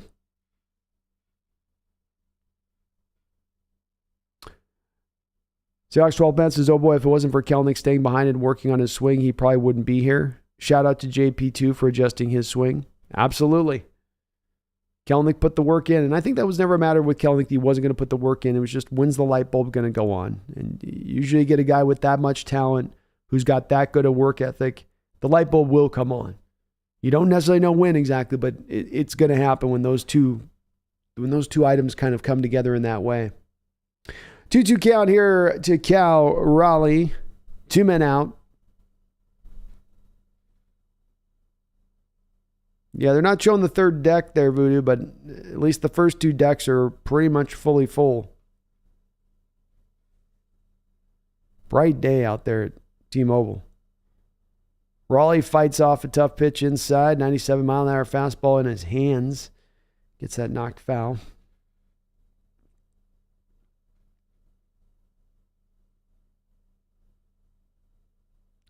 (3-1) Mariners. Bottom of the 5th inning.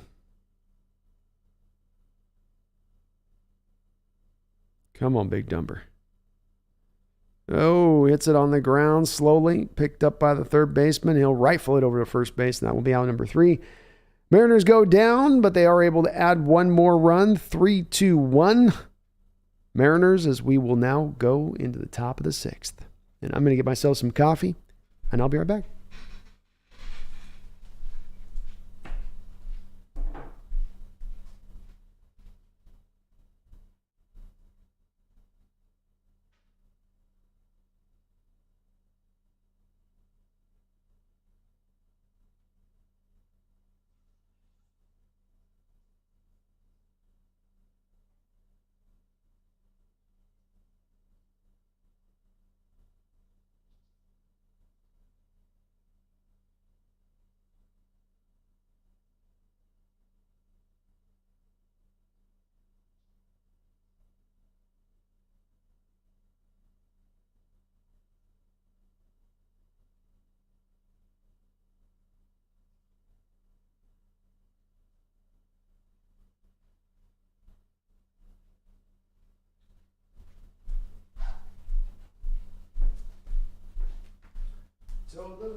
Alrighty. Riley Green is a very special player for my Detroit Tigers. Let's take a look at Riley Green. How's he doing?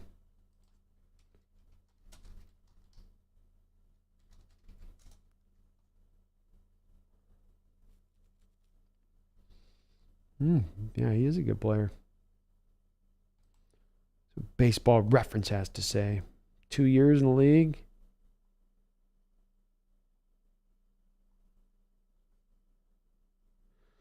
Marco Gonzalez starts off with a ball. Now, why aren't you calling that a strike, Blue? See, that's the consistency crap I talk about. Like, they don't have that consistency. You called that on that outside point 3 inches off, and now you suddenly decide now you're not calling it? 1-1. Yeah, he's looking like he's going to have a hell of a season.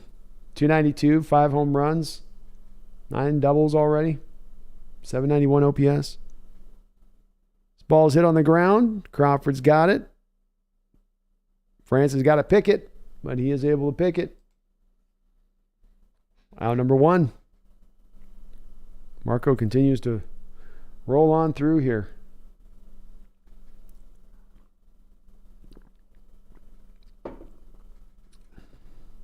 Voodoo says, nice. I figured the Pirates wouldn't be the biggest draw, but the team winning usually brings more fans. I think it says, now he's back to calling it a strike, folks. Who's ever watching at home, if you're watching this on your cable, on this strike call that he's calling off the plate, I don't know what the ump is looking at. He cannot figure out what's a strike or what's not off the plate. That thing was 3 inches off. He called it a strike. Very strange. The Mariners got their Matt Brash warming up in the bullpen. But yeah, Voodoo, I think the team with how they did last year has definitely woken up the fan base to, let's start paying attention a little earlier right now, this Mariner team. They actually might be pretty good. Especially get the warm weather like this too. On a day like this in Seattle, it's a great day to go down in the ballpark and check things out. 2-1 count here for Marco Gonzalez. Ball's hit up the middle. Picked up by the second baseman. Caballero struggled to get the ball out of his glove, but Carlos Santana didn't exactly look like he was going full speed up the line there. Kind of slow to get out of the box, holding on to the bat a little long. If he had been actually hustling there, he probably beats that out. Watch on the replays. He just kind of slowly meanders his way up the first base side. He's not a fast guy, is Santana. And he's older. Those old guys don't want to run anymore. But, come on. 2-run game, Carlos. 1-0 count here to Rodolfo Castro.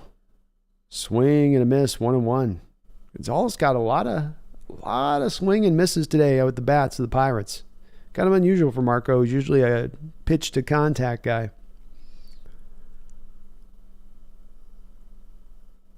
But I would imagine he would finish off his day here in this inning if he can get this final out. I don't think they bring him out for the 7th.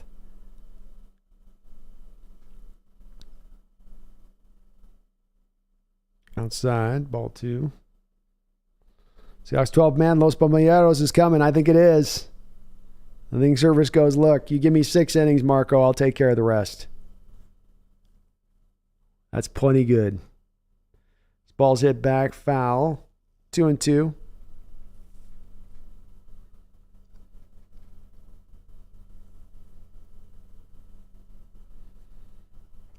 Marco at 85 pitches here for this game. Mariners have 29 quality starts this season, which leads Major League Baseball. Certainly, I think it's almost unarguable that they have the best rotation right now in baseball with Miller rolling like he's rolling.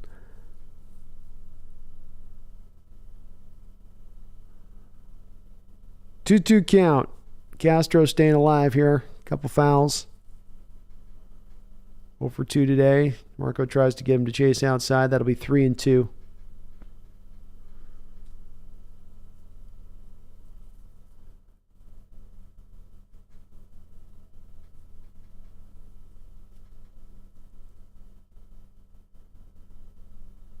Ball's hit foul. Staying alive.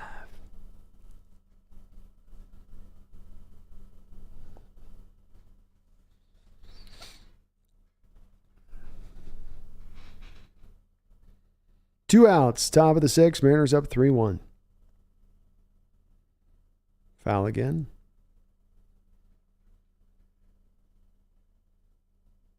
Seahawks 12th man, I'm sorry, but did I hear Mariners pitchers have almost 30 quality starts? You heard me right. That is indeed the case.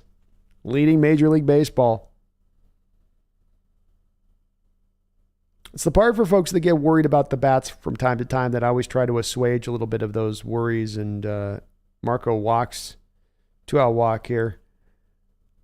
People get worried about the bats. Well, the bats are going to be the thing that keeps us out of this. Bats can't get us here, can't get us there, and looks like Service is going to make the call, which I like this call here with one on. You don't want Marco to make a bad pitch, give up a home run, and have a whole day go to hell because, maybe he's getting a little labored. It's a warmer day out there at the stadium.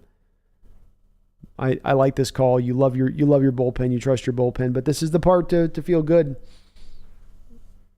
Sean, I would have liked to, if you didn't let him on, I want to let him get that last out, but you let him on. Now you got the tying runner up at the plate. You just don't want that to happen if I'm a manager there. You want Marco walking away from this day going, I gave up the one run. I got through 5 2/3 inning. I got the win. I would have won if I'm Scott there. And I've hammered Scott at times for pulling guys a little early, but I think that's probably the right move.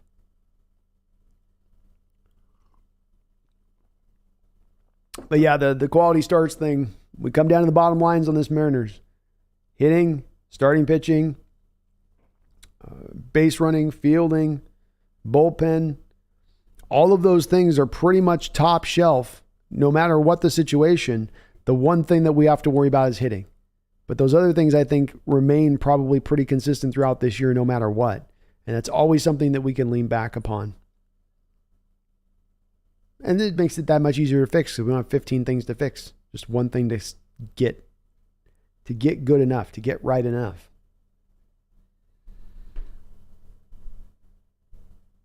Y2K says basically never have Marco go more than 6 is what I would do. Yeah, he's that kind of guy. The more times you get him through the lineup, the more they have a chance to look at him and measure him up, the worse it is for Marco. So if he gets me through 5 2/3 with 1-run ball, I'll trust my bullpen on that. And I'll lean back on my other starters to maybe get me deeper into games. As the farmer said in Babe, that'll do, pig. That'll do. Great game by Marco, though. Spotted his pitches as he needs to. Worked both corners. Got a few more swing and misses than he normally does. Solid work. Sean Lee says, especially with what Miller's doing so far, just make our rotation that much better. Exactly. Just building on already a strength. And if one of these guys does happen to get a little injured, you do have some depth still too. So that stuff does tend to come up.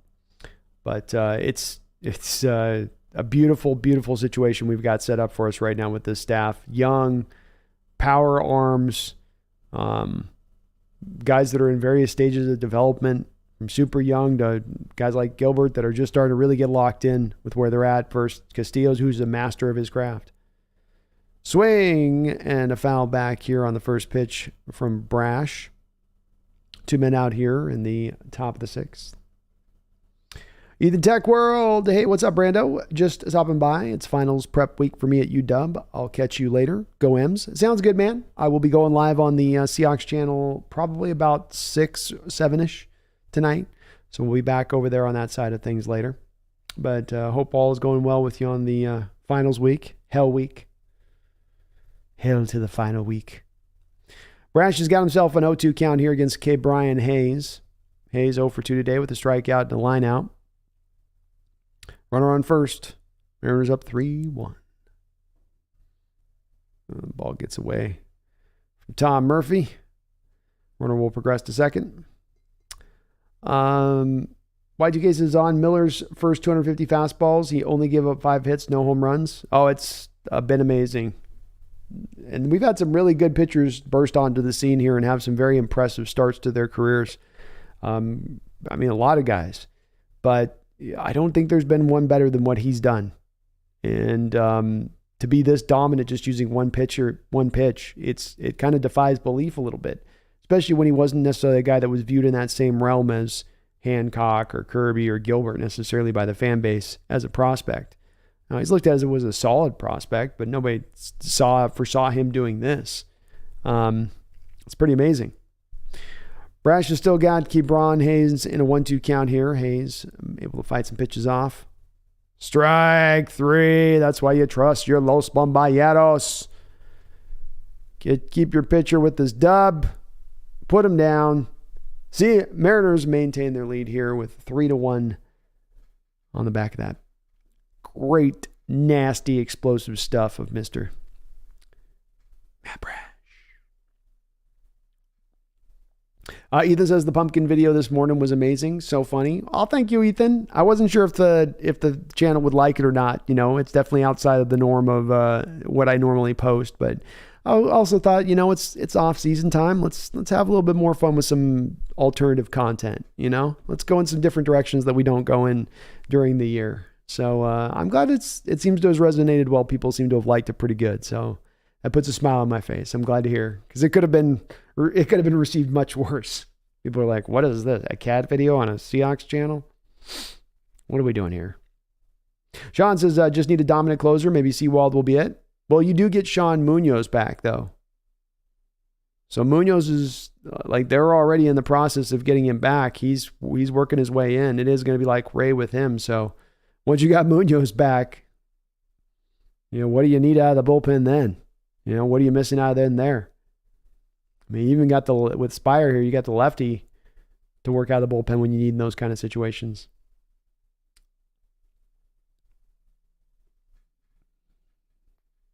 Seahawks 12th Man says, what's your Seahawks channel? I'll go sub. Yeah, Seahawks 12th Man. My channel is TheSeahawksNest. TheSeahawksNest on YouTube. But thank you, man. Appreciate you subbing up over there. Y2K says, I believe in 280 fastballs at 7 hits, 5 singles, 2 doubles. That's insanely dominant stuff there. And there's just, pitchers don't come out with that. Yeah, you got pitchers who will come out, and it's always when you talk about hitters and pitchers and they don't have familiarity of one to the other, it's always in the benefit of the pitcher initially when the hitters are trying to learn what they do and what they want to do and how their pitches move and what pitches they like to pitch in certain counts. So those hitters are going to learn that stuff, and there's going to be a bit of a scouting adjustment to him in how they go about it. But just simply to burst out there and do what he's doing is to be this dominant with it. This goes far beyond just explaining it as just that. And first pitch swinging base hit here by Teoscar Hernandez, who continues to be a little bit more hotter and warming up here for our Mariners. Opening this inning off with a hit. So, yeah, he's going to be a good pitcher for us going forward. I don't know if he'll be able to maintain this dominance throwing 71% fastballs Y2K, but I think it's eye-opening enough to believe that this should, at least to a partial degree, be able to be sustainable. If he's not able to even keep there, I mean, just, okay, so he takes a step back, he's still, rather than just being uber dominant, he's just dominant. Okay. I'll take that. Big Country Brash has 18 strikeouts per 9 innings so far. That's pretty good. Oh my gosh. That's pretty filthy. Murphy up here with a 1-0 count. Fouls it back 1-1. D-Man, Andres Munoz, you mean? That's right. Sorry. I meant Andres Munoz. As you get older, D-Man, the names, they all start to run together, They all just go together. But yeah, we'll get Munoz back and it'll be all good. Tom inside. Hernandez with a little bit of a delayed steal there. And this is why I was knocking that Pirate catcher there with his little leg crap that he does. Because the catcher does this leg thing where he puts the leg out and then he has one leg bent down and he has no leverage there to be able to come out of it and be able to throw if he's got a runner who's trying to steal on him. He's really kind of selling on his pitchers a little bit with that stance. You can't get anything on your throw when you've got a leg. He's got like a yoga thing he's doing almost. Maybe he's just got bad knees or something, but That's what allowed their Teoscar to steal that base. And this is a big run here. If Murphy can get him pushed over to the left side here with nobody out, you get your Mariner bullpen a 3-run lead. You feel pretty doggone good about that. Murphy hits this on the ground right at the shortstop, who will come up with it and throw it out first. So one man down here in the bottom of the second. Teoscar remains at second base. YGK says, last year we had an awesome bullpen, but once playoffs started, we obviously didn't trust most of the arms. Interested to see if we trust this year. That will be interesting. Yeah. That will be interesting. See if Service does it a little bit differently. Big Country, I don't think Scott was that great in the playoffs. I don't think he was either. I think he was kind of a bit of a, and it's not that I don't think he's bad in general in this respect. He just had kind of not his greatest moments in the playoffs last year as far as his calling and how he was going about what he was going about doing. Obviously, the Robbie Ray decision standing at kind of the forefront of it and bringing him out of the bullpen. Just you could kind of see that train wreck coming a little bit. 1-0 count here to Jose Caballero. He'll hit this one up into the air. Had a really good pitch to hit right down the middle of the plate and just couldn't do anything with it. So that will be out number 2. Teoscar will remain at second base. John Lee, Teoscar showing the wheels. Yeah, how about that? I'd do the same. I'd be seeming like I had wheels. If you give me a catcher who's going to put one of his legs out and then bend the other leg, I'll steal on that guy. You're kind of getting begged to get stole on. Garth Knight, I was happy to see, and Garth, you can't see in the screen right now, man, but I do have your cards I received from you. Thank you for those, man. I appreciate you, brother, on that. I've got them posted up over here, so Garth, I'll be back on tonight streaming. You'll be able to see them, but I got them up on the wall. You might have even saw them in the video, the cat video. He says, I was happy to see Pumpkin has the Hawks over the Ravens. If I'm not mistaken, does she have 2 of the 5 losses against the Washington football team and the Browns? Indeed, she does. Indeed, she does. And I know that there will be people that will say maybe that I tried to game the results. Of course, I tried to shoot the 2 cameras, and we've got a 1-1 count here for Crawford. I tried to shoot the 2 cameras, Garth Knight, in order to show that it's all being done back to back to back to back, and that I'm not trying to game the results or change anything. And I didn't do that with her. Every time I just kind of set her out and let her go. And she arrived naturally at that 12-5 mark. This ball's hit up in the air, but it's going to get back. Boy, the Pirates defenders didn't exactly really bail out there to try to get to those balls. So those are the results, and you can see it with the Washington football team or a Browns team. I think I had us too, Garth. I think we also had us losing against the Titans. So that's how you know that it was just randomly done as it was done. She picked who she was picking. But yep, we got the Ravens. We got the Ravens win. Funny enough. 1-2 count here for Crawford. Ooh, he was looking at something. He was looking for something else there. Strike 3, and that will end the inning. So Mariners threaten a little bit, but will have to maintain their 3-1 lead here as we go into the top of the 7th. But Garth, thank you for those cards, man. I appreciate it. We got Cam, Marshawn, and I got the 2 tackle rookie cards up in behind me. So it's started looking pretty good over on that side of the wall over there, man. It's looking pretty tight. Pretty tight. But, yeah, Washington and the Browns. You never know, man. I mean, Washington might surprise some people, Garth. Maybe Sam Howell's the real deal. And then I've heard maybe DeAndre Hopkins might be going over out there to Cleveland. Rejoin his jerk mate. I mean, his running mate, Deshaun Watson. I don't know why I would say that. Why would I say jerk mate?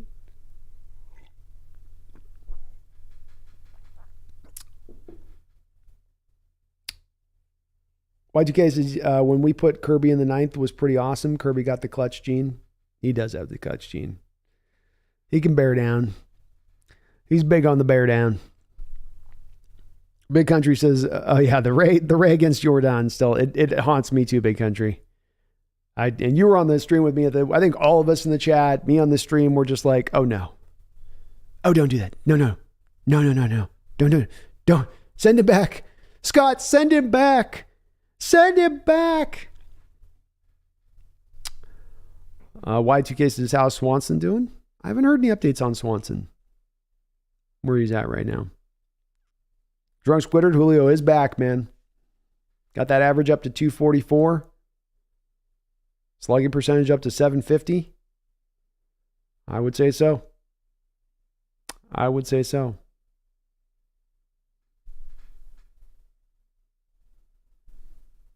Y2KTO's got some legs to him. It shows up in the outfield. You see it with him getting jumps on balls, and he covers a good amount of space out there in right field. What is this dancing thing I'm seeing? Oh, it's definitely the Pacific Northwest. They're not even dancing. They're just swinging back and forth. All right, Gabe Spire out now here. 24 games, 2.95 ERA, and 18 innings of work, 16 strikeouts, 2 walks. He's going to pump that zone and make you hit it. Coming with a 3-1 Mariner lead here in the top of the 7th. Sean Lee says you should stream one of the Yankee games coming up.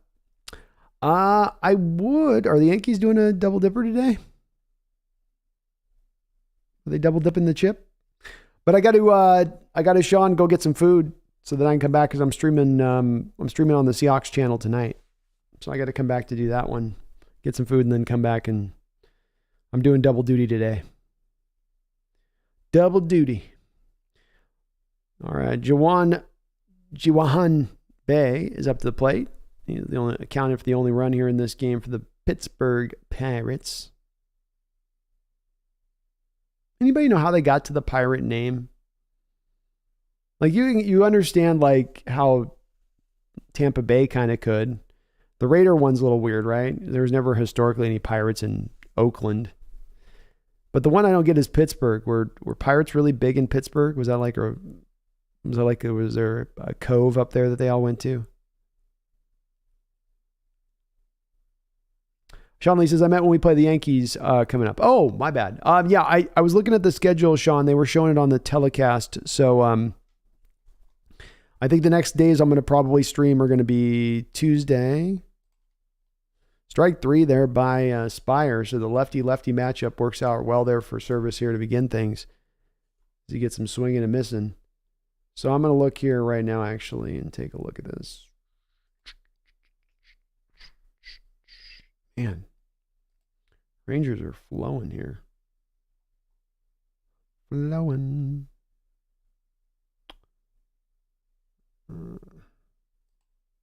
Ball's hit on the ground. First pitch swing by Chris Owings, and this will get over to Crawford. He'll throw him out quickly. So we've got 2 down very fast here in the top of the 7th.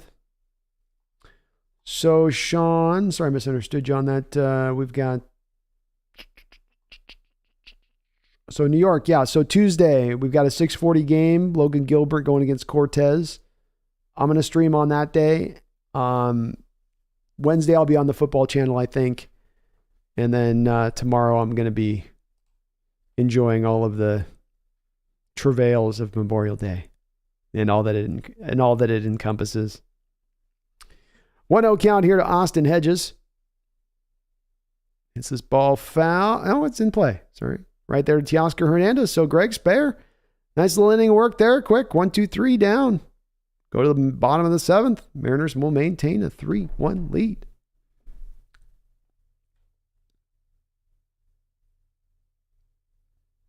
Drunk says, don't sleep on Terry McLaurin. He can cook you down the field. He's one of my favorite receivers in the NFL, Drunk.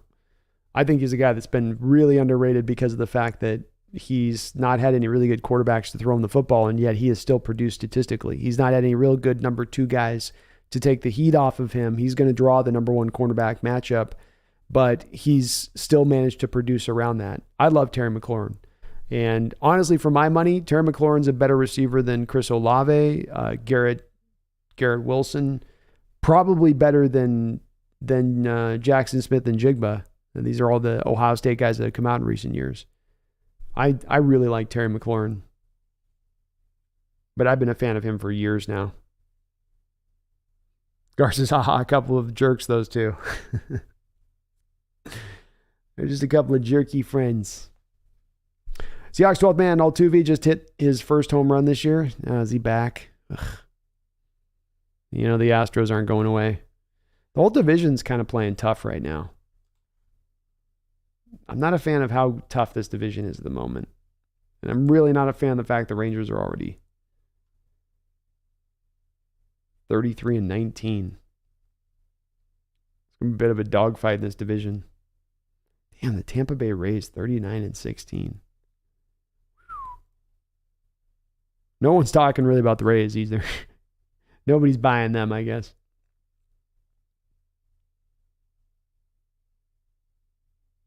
Lions Planet, are you guys going to trade for Shohei Ohtani? Well, the thing with this Lions Planet is that we're within the division of the Angels, and you just don't tend to see teams trade within the division like that. I think that the only way that could occur is if it was some open secret that Ohtani was just going to come to the Mariners anyway. And so the Angels were like, well, let's get what we can get for him now if it's all inevitable. But you just don't see, doesn't matter the sport, Lions Planet. You're not going to see the Royals trade with the Tigers for a guy, or the Guardians trade with your Tigers for a hot prospect to get you just don't see it. So, no, we're probably just going to have to wait for him to become a free agent. But I think that we would be probably the number one destination for him to go to. I think we would be the market. I mean, just feels naturally like he'd want to come here. It's no guarantee or anything, but I'd put us as a front runner. Lions Planet, I would trade Miguel Cabrera for Shohei Ohtani. And you wouldn't even ask for a kicker as far as a prospect? So fair. So very, very fair. Y2K says, I felt a non-slider option in Swanson was a good idea. Every bullpen arm just seems to throw sliders. I feel the curveball has died away. Yeah, it's not used as much. But that's also a little bit of the power arm guys don't.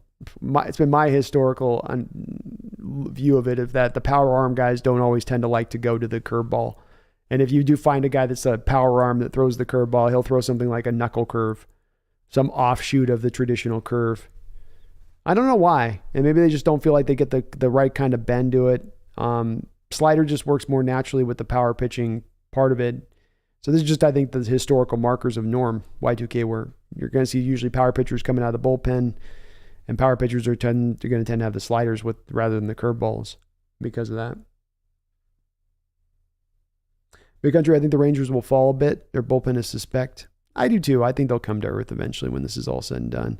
France hits this on the ground to the third base side to start this inning off, and he will be thrown out at first. That will be one man down.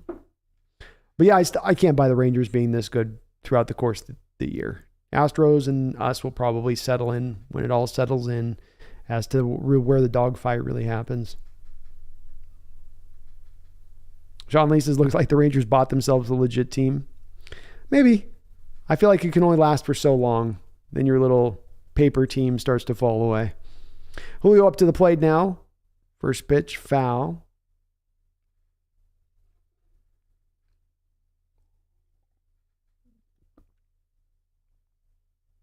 Y2K says, trade literally our entire farm for Trout and Shohei Ohtani. You wouldn't have a place for Trout right now, man. 0-2 here to Julio as he swings through the pitch. You wouldn't have a spot, man. Your outfield's set. I mean, we got to figure out Ohtani's place out there right now as it stands. I guess you can DH a guy when, but you definitely don't have room for two outfielders.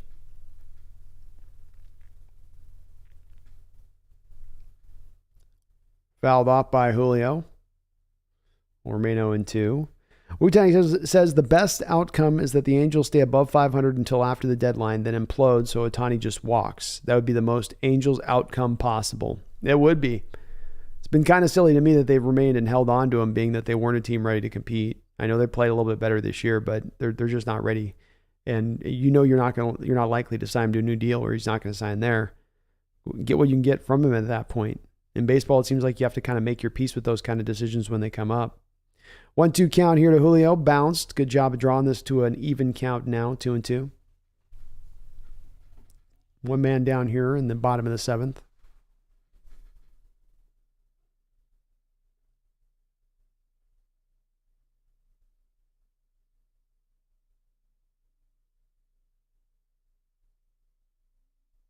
This ball's hit to third base side. He's up with it. Throws Julio out, who's hustling down the line. That will be out number 2.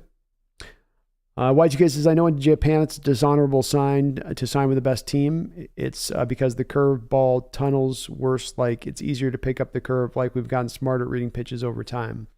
It is easier to pick it up. because the slider will look like a fastball throughout nearly the whole course of the pitch. That's a good point with it. So it's also there's the more of the danger, in my opinion, with the curveball of hanging it. If you don't throw it right, if you don't have a good enough feel for it, you might hang one every 20 pitches you throw of it.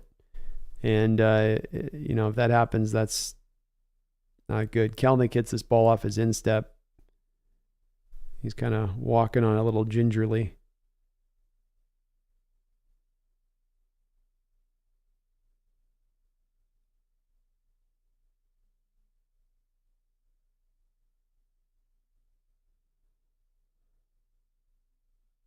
Oh, 1 here to Kelnick.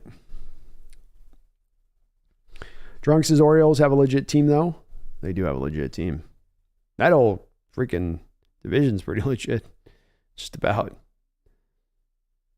Kelnick hits this right at center. Hits it on a line, but that will be out number 3. So we go to the top of the 8th inning. Mariners maintain a 3-1 lead. Mark Harper, thanks for mentioning that. Please do hit that like button and sub on up if you're not already. I would really appreciate it. Voodoo says our last 10 games of the season is against the Texas and Astros. Most likely will be battling for the division and or playoff position. It's looking that way right now, that's for sure. That is for sure seemingly where this is going to round out to when it's all said and done. Be nice if you would get yourself some room for air going into those final series rather than having to make some hay. Just a little bit of room for air to be able to lean into that would be definitely helpful.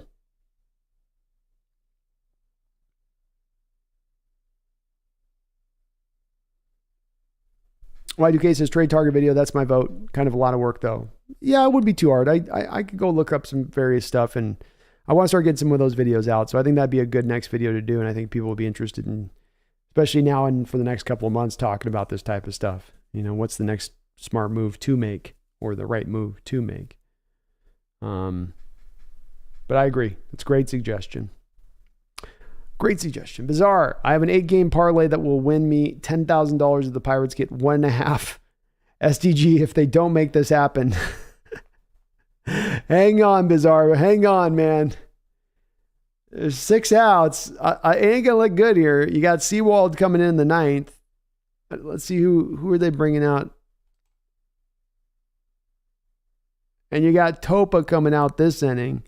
He's not been easy to deal with. They kind of had their way when they had Gonzalez and Brash to do what they were going to do. We're definitely now into usually our hold spot of the pen. But hey, man, all it takes is 1 home run. The only problem there, Bizarre, is that the ball's not carrying out there today. So that's the issue with just needing a home run to get it done.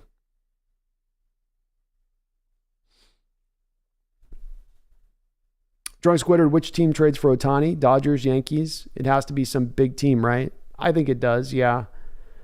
I think that it's a Dodger move to me. They'll try to bring him in and get him swooning over that team before free agency. They always seem like they're willing to make that kind of huge deal. So Justin Topa in the game now, 22 games this year for the Mariners, 2.66 ERA. Gets a swing and a miss here on the first pitch. Strike 1. I'm trying to think if there's another team that would do it. I just lost my feed just went fandango on me. The feed just went fandango.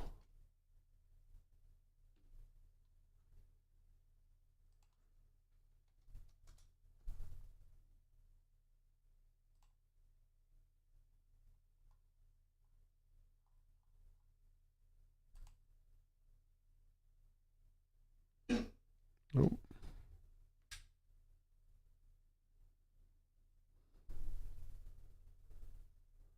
All right. 2-2 count here. Ball hit up high off the air. Boy, it's going to be a tough play.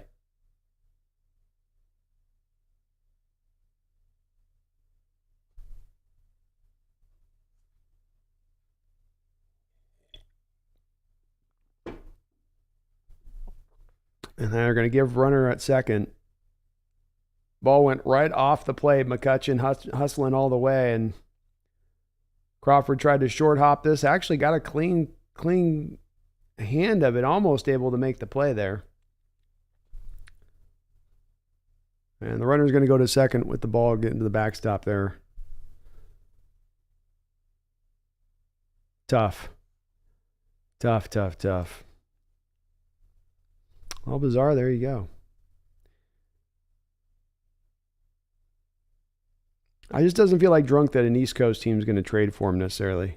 Yankees would be the one team that would be the exception on that.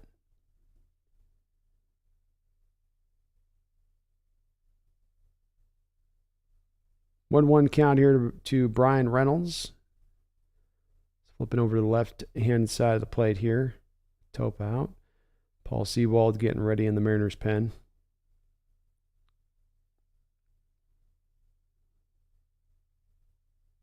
Ball's hit down the line, and this is going to be trouble. One run's going to come in. Ball gets all the way to the fence. This is going to be a triple, and maybe a stand-up triple at that. So, brutal turn of events here. 2-3 now, Mariners. The ball went right down the line and just slow rolled its way into the corner. Had nothing carrying to it. Tough. Mark Reynolds puts a good swing on it. France was playing. Why did they have France playing so far?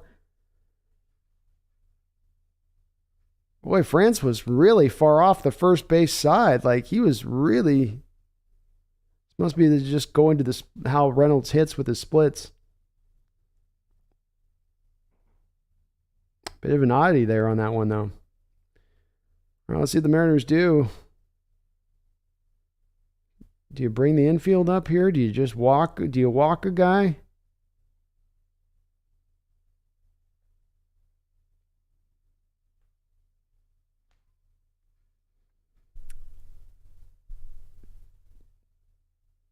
Topa sets back up now.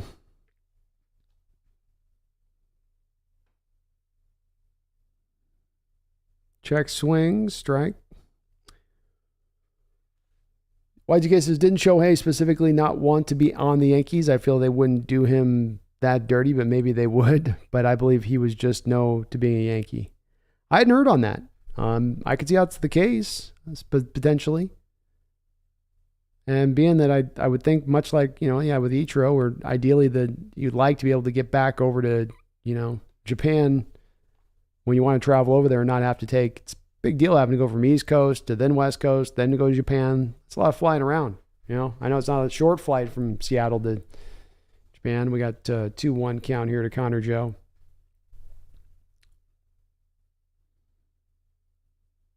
There you go, Bizarre. Congratulations, man. You got it. Y2K says, imagine playing your entire career for the Padres. Pirates, sad life. Yeah, I'd wonder how Ed McCutcheon feels about it at this point. That's for sure. 2-1. Foul back, 2-2. Strikeout here would be huge. Then you could definitely walk the guy and try to get a double play ball.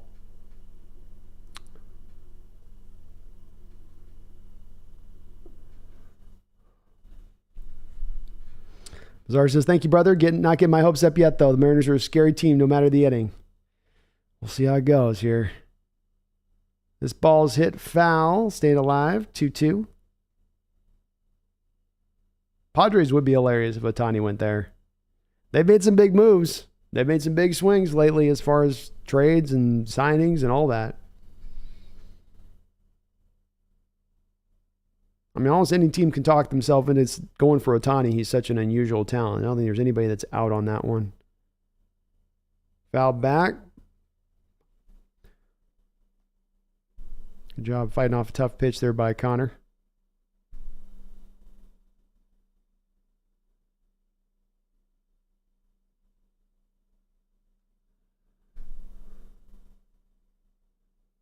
Come on here, Topa. Strike him out. Strike this sucker out. Staying alive, man. Just barely got a little bit of the bat on the ball.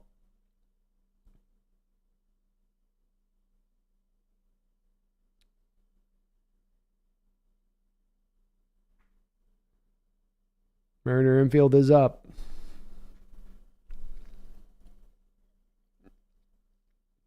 Strike 3 on a nasty breaking ball. Just what the doctor ordered there. One man down here in the top of the 8th. Beautiful pitch. Right at the bottom of the zone on the low inside part of the plate. Starts off nearly at the man. There we go. So one man down. Looks like we're going to get another pitching change here. And looks like maybe Sewald's going to come out of the pen. Interesting.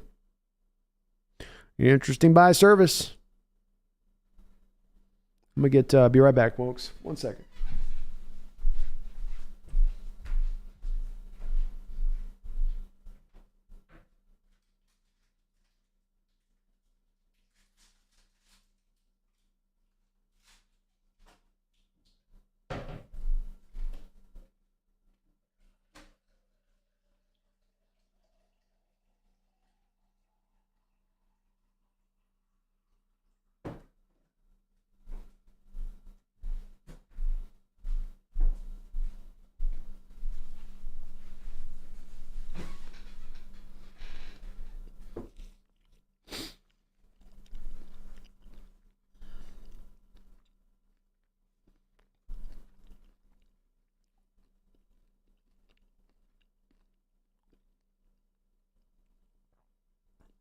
Y2 cases, we should all go to a game before the channel gets huge.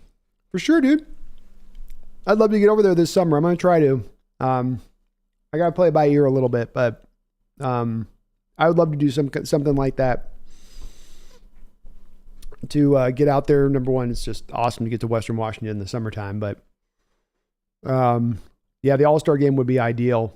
I think the tough part about the All-Star game, if I'm not mistaken, is it's right around July 4th, I think. So let me see when that is.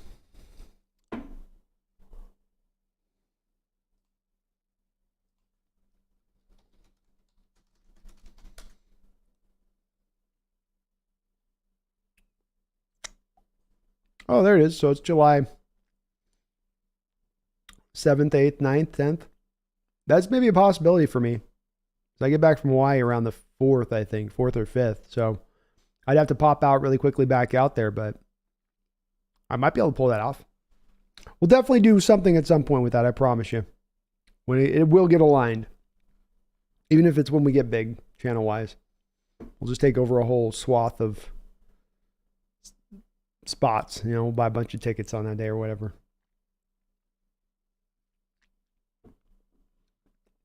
All right. Jack Suwinski is up to the plate here against Paul Sewald. Swing and a miss, 1-1.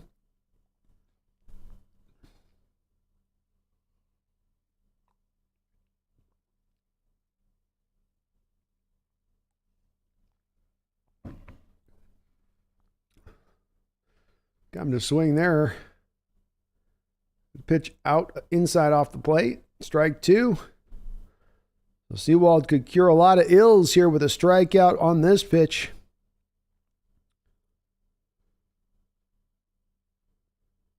Jack Suwinski 4 for 9 in this series.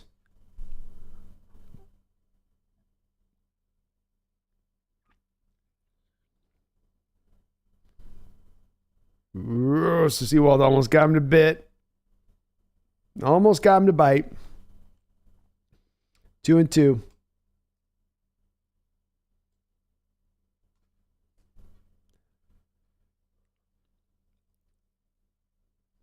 High, ball 3, 3-2. Yeah, we'll probably do Y2Ks. We'll set up a group of seats all near each other when we do it. If it was to a place, if I couldn't do it like this year and we had to wait till next year, that's going to go to the backstop. This is going to score the run, and it's also going to cause a walk. So it will be 3-3. Sewald just trying to overthrow that pitch just to get just a little extra movement on it. And just too much. Too much. So the Mariner Bomballero bullpen letting him down a little bit in this game. Big time letting him down. And You're sure missing Cal Raleigh's presence back there behind the dish with Tom Murphy here today as well. He is nowhere near as good about keeping those balls in front of him as Raleigh is. Dan Wilson was the ultimate guy doing that stuff, but you can tell with Tom that he just kind of sticks the glove down and maybe he'll get it or not.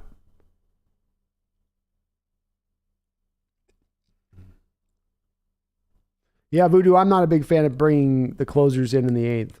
There seems like a lot of statistical information on this to tell us that it's not the best route to go.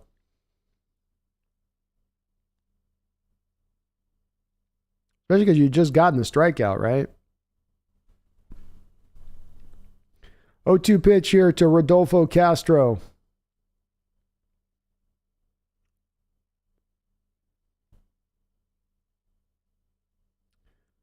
Foul back. Pirates hitters are doing a great job today of getting themselves into 2-strike counts, but they're not striking out in these counts. They're finding a way to fight off pitches and just battle and fight and it is impressive. They've carved out these 3 runs today without having a lot of solid swings and hard hit balls. And it's a lot on the back of this approach, just staying alive. Again, staying alive. Another tough pitch right at the in between part of the zone and just fouling it back off. Drug says Scott mismanages the bullpen at certain times. He does.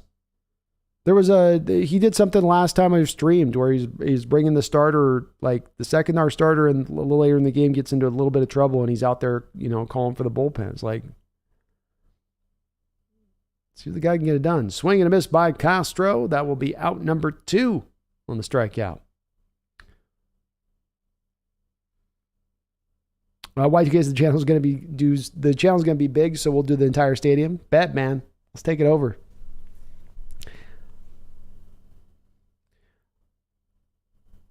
Y2K says a lot of stat people kind of say where you bat doesn't really matter, but I disagree, and letting people settle into their roles matters. Like last year when we moved JP all over, our lineup hurt him. Tom Moore with a poor throw out there, bounces it in front of the second base. Murphy having a tough day behind the dish today. He's been pretty unimpressive this year so far and continues with it here. I mean, that's a fastball there, and he just bounced that in. Come on, Brody. Like, he bounced that on the grass. That wasn't even on the dirt. That thing bounced. Defense matters. It does matter. I agree. I'm a big fan of letting the guys settle into Y2K. I don't like moving hitters through the order. I think that you do learn your role. You get comfortable in what you tend to see there as you come up to the plate. It feels like it's usually for the best teams to have their hitters in their roles and know where they're at, know where they're going to be. And I mean, how can you not also look at it, just the guy like JP and him hitting in the 9-hole versus hitting in the 1-hole?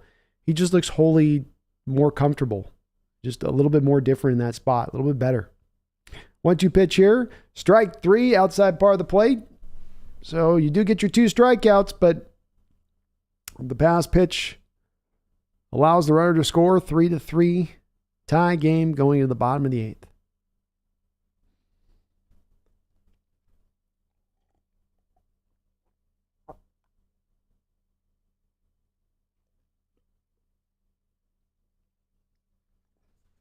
So thirsty. Sorry, 1 sec, folks. Uno momento.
All right, here we go. Bottom of the 8th inning. Mariners and Pirates are tied up 3-3. The Pirates are going to bring out Colin Holderman out of their bullpen. We've got a bullpen off. It's a bullpen off. The breakdance fighting. Eugenio steps up to the plate to start off this bottom of the 8th inning. Strike. Breaking ball outside part of the plate.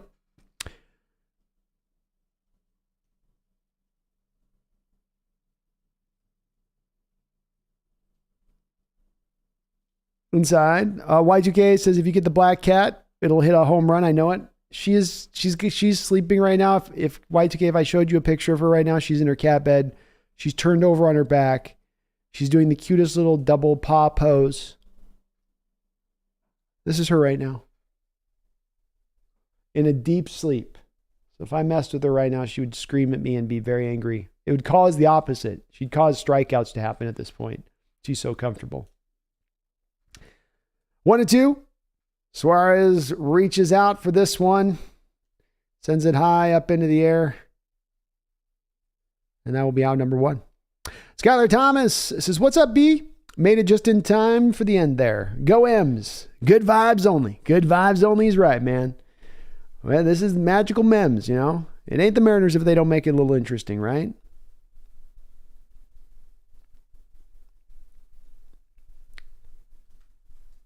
This will bring up Cal Raleigh to the plate. Maybe he can unwind this thing in a heartbeat. Raleigh already with a home run on the day.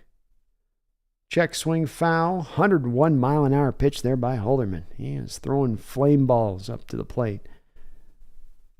Raleigh with a wry smile. And how the hell am I going to hit that? I don't know, Cal. I don't know.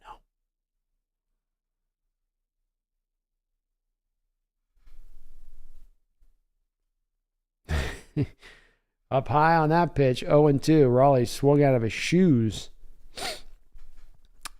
YK says Adam Frazier sucked, but I feel he fit in well in the clubhouse. He did. Yeah, he did. You just had to get to a place where you're hitting better than what he was giving you. And, you know, having a guy hitting, I guess he did get you up to 250 last year by the end of the year, but for most of the year, he was just so poor. It felt like he got up in strike 3 there by Cal. You could see that one coming. Uncomfortable there. That whole bat was Cal against Holderman.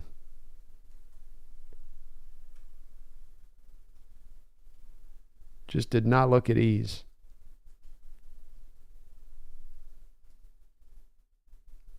Teoscar Hernandez steps up now.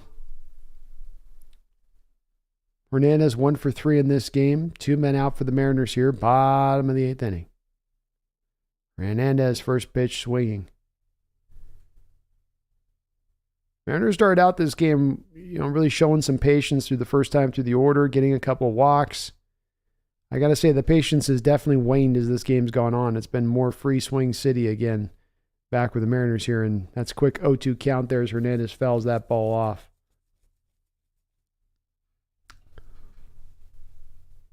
Skylar Thomas, chaos ball, baby. Chaos ball. We thrive, order in chaos. Ordos declarium movero, as they would say in Latin. Ordos de cordotero. Teoscar fouls off a pitch here, so he remains 0-2. Sean Lee, we've not had any walk-off wins yet this year. I don't believe so. No. We're due for one, though.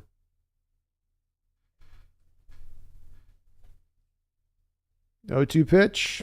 High, ball 1. Holderman can get it up there, man. 101 miles an hour. Must be nice. Throw that hard. 1-2 pitch. Outside, ball 2. There we go, Teoscar. Make him throw you a strike here now. Make him throw you a strike. Fouls it off.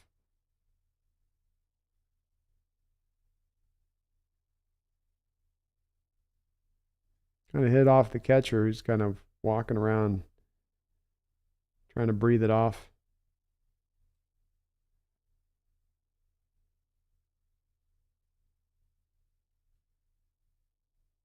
That catcher, everything that he set up back there, anybody that's played baseball, is this not the strangest setup for him in the backstop?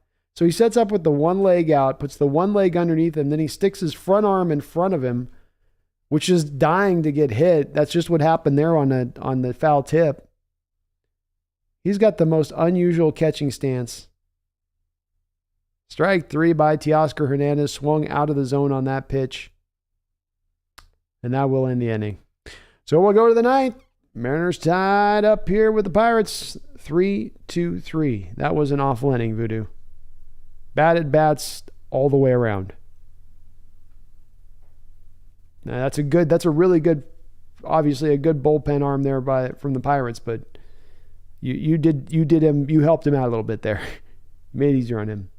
Skyler says Winker impacted that walk percentage quite a bit on his own. Even despite all his struggles with the stint here, the dude was a BP machine. A BB machine. He was. He definitely could get his share of walks, that's for sure. And he had probably the ability that some of the Mariners lineup doesn't have at times to be a person that's going to draw a lot of walks. You've got to be very good at fighting off the tough pitches and fouling them off. And Ichiro, for instance, was really good about this as being a hard strikeout. He wasn't a high walk guy, but being a hard strikeout because he could always find a way to foul off those just filthy pitches. And Winker had that ability too, to be a guy who could foul off the tough pitches and get his way around to the walk. But there's not a lot of that in this lineup necessarily. We have a lot of free swingers, not a lot of patient Pauls. Big Country says, really wish a couple of those balls went over the wall early in the game. Me too, man. Me too. The air was definitely knocking it down early on in this one. You missed it by... This is the kind of games that stay in my mind, Big Country, when I talk about, as we go through the season, maybe moving the fences another 5 feet, 5 to 10 feet wouldn't be the worst thing. Maybe that wouldn't be the craziest thing to do.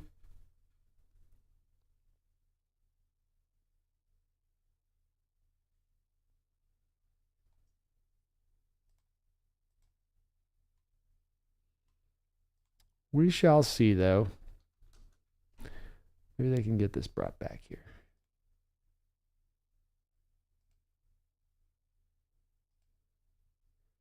Perhaps we can get this brought back.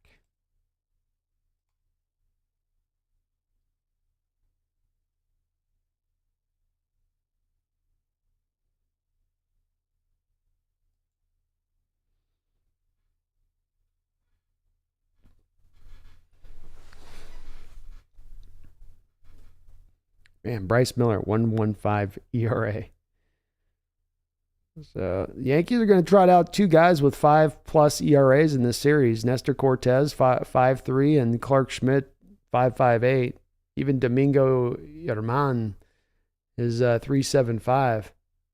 So I know that Yankee lineup's super dangerous, but it doesn't look like you're getting their prime stock of pitchers through that 3-game set either. Mariners need to take care of business, though, here. First pitch swinging, and this is going to get down into the gap, probably for extra bases. And indeed it will. That's going to be a double. Man, brutal start to this inning. Runner quickly on second.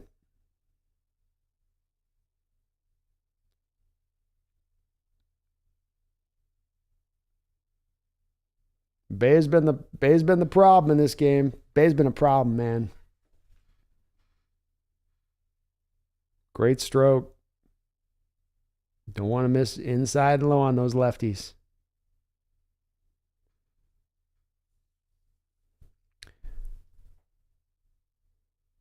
And showing bunt. Stepping away from bunt. Julio is coming up. And Bay's going to have to get back and cannot get over. There we go. Nicely done. So 1 man now. Voodoo Magic says Astros hit 700 runs today. They're cheating again. Well, you know what their motto is. If they ain't cheating, they ain't trying. I'm sure there's some kind of shenanigans going on. Something's going on. They've moved on to VR and where they've gone super calm. They're back like with Morse code. 3-3 here, Mariners. 1 man out. Runner on second. Outside, ball 1. Megan Gog Roger, how you doing? It's good to see you in the chat. Hope you're doing well. Good morning to you. Or it's afternoon here for us. Ooh, 2-0.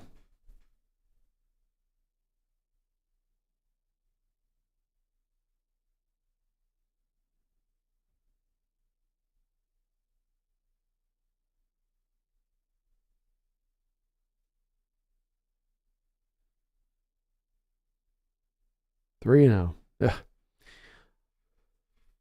Skylar says, think if Teoscar Hernandez had the equivalent for low chase rate as Kirby's low strike percentage. He'd be pretty dangerous if he did.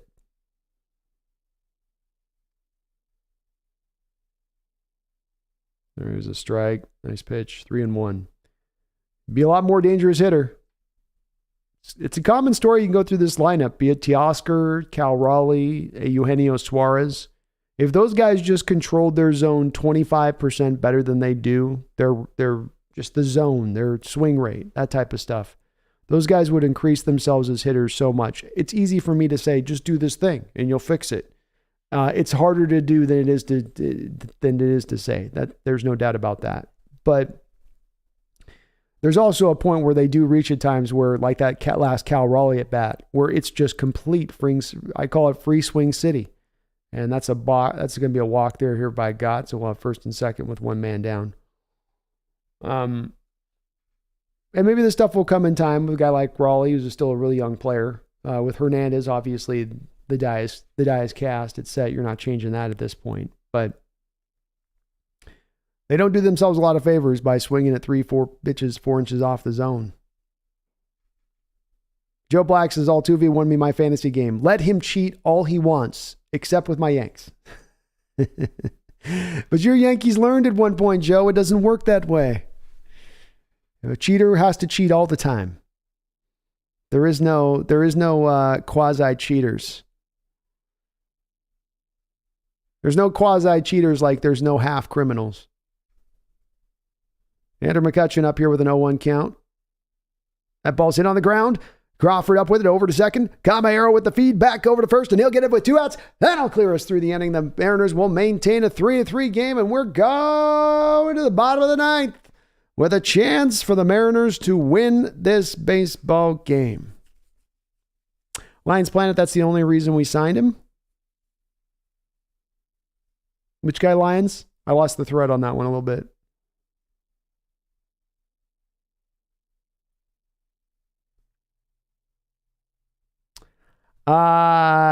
Megan says, does Pumpkin know you think she's nothing special, B?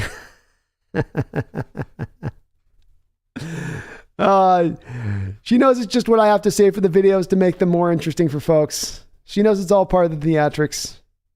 Daddy doesn't mean any of it. Megan says, you know the Yankees have Aaron Judge, so they're my team, B. I'm not surprised. Big Country, I sense a cabbie walk-off. I can go for a cabbie walk-off right now. Sounds like a cold, refreshing drink you'd order down by the beach. Do you have any cabbie walk-offs? Yes, sir. Did you want that with the well alcohol, or would you like the... No. Put the special stuff in there, please. Lions Planet. Oh, AJ Hinch for cheating. There you go. Well, Lions Planet isn't for his coaching. Certainly not doing it for strategery. Megan says the look she gave you was epic. I know she was giving some. She was definitely helping me on the video, Meg. I'm glad to hear it. Sounds like you liked it. She was definitely hamming it up for me on the video. I loved it. I couldn't ask for more from Megan or from Pumpkin on the effort on the vid. She was with it. She was with it all the way. But yeah, she gave me some looks. She's used to give me those looks, Megan. You know. She's used to it. Like, all right, what are we doing? Okay.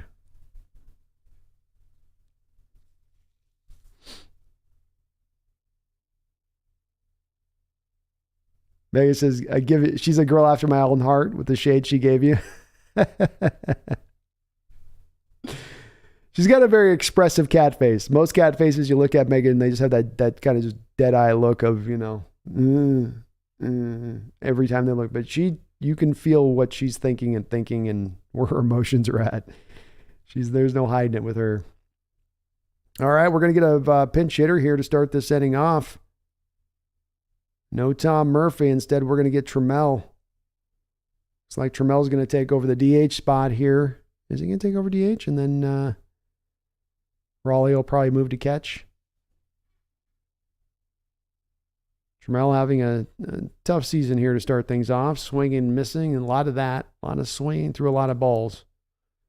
He's hitting 154 on the year. Hard when you're not playing every day. Does make it tougher.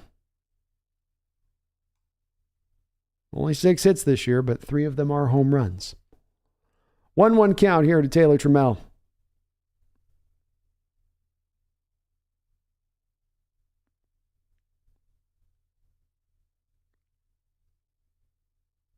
Ooh, another swing and a miss. 1-2. Y2 cases, I'm telling you, Black Cat, auto home run. I know, man. I feel bad when she's this.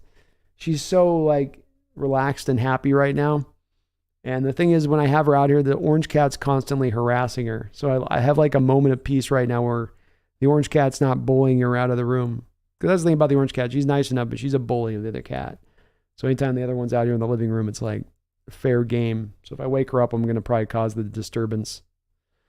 Swing and a miss. Can't say Trammell didn't get his money's worth there on that strikeout. 3 pitches, all of those were strikes as far as the pitch tracer is concerned. Some meaty pitches there to swing at, too. Not like he was painting the corners on that. Trammell just couldn't get the bat on the ball. Plain and simple. 1 man out. Megan says, OB, am putting your gift box in the mail tomorrow. Are the large cards to be included? And you know what I mean. I do. I just can't, I can't quite get there, Megan. I can't. I'm sorry. I mean, I can't say I'm sorry. It's just the way I feel. I'm not sorry for it. It's just the general way I feel. I gotta lean Craig at the end of the day. I got appreciation for Zorn. I got love for Zorn. Hell, I showed I was a little tip of the nod to you, Megan. I did the coldest catches. I had a Zorn to Largent catch as the first catch in that video. So there's a little tip of the cap, but I know that's not what you're looking for. I know that's not what you want. So unfortunately, it is what it is. 1-2 count here. Caballero. In 1-run games this year, the Pirates are 5-6. The Mariners are 6-12. It's kind of been strange for them, where historically speaking, in recent years, they've actually been pretty good in 1-run games. The ball's hit on the ground to the shortstop. He's up with it, and he'll throw over to first for out number 2. So 1 more out, or this thing's going into the extra innings.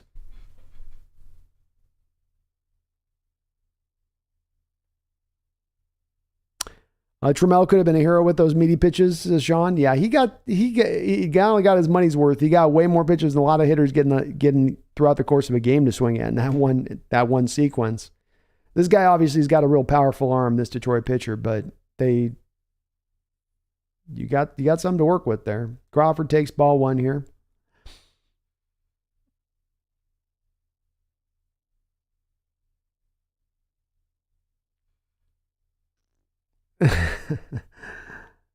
Swing and a miss there by Crawford. Megan says, your loss. The cards stay here. I'm a little disappointed, but not surprised. Guess the large and Funko pack can stay too. Your loss. Well, I think the one silver lining for you should be, at least, Megan's, that you know with me when I have opinions, that it's at least opinions can't be bought, right? Crawford gives this one a nice ride to deep center field, and he's giving this a trace back, and what a catch by Bay. He is able to reel it in. Crawford gave this one hell of a ride to deep center. Bay, who's played some sparkling defense here throughout the course of this game, showed off again there by just, boy, he had a real tough angle to get to that pitch. Almost a Willie Mays-like catch in a lot of respects. Almost harder than Mays because it's on a line in the way it's coming at him and tailing away from him. What a great catch there by Bay. Well, that will round out the 9 innings of play here, and we are going to go into extra frames on a fantastic catch by the Pirates outfielder. Damn. Props to Bay. That is a great catch.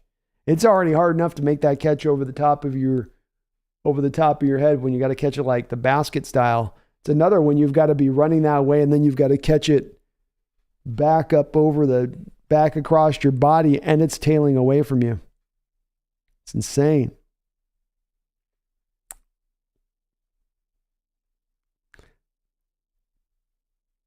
Megan says, better order the Lamar jersey ASAP than me. Can't do it. Can't do it.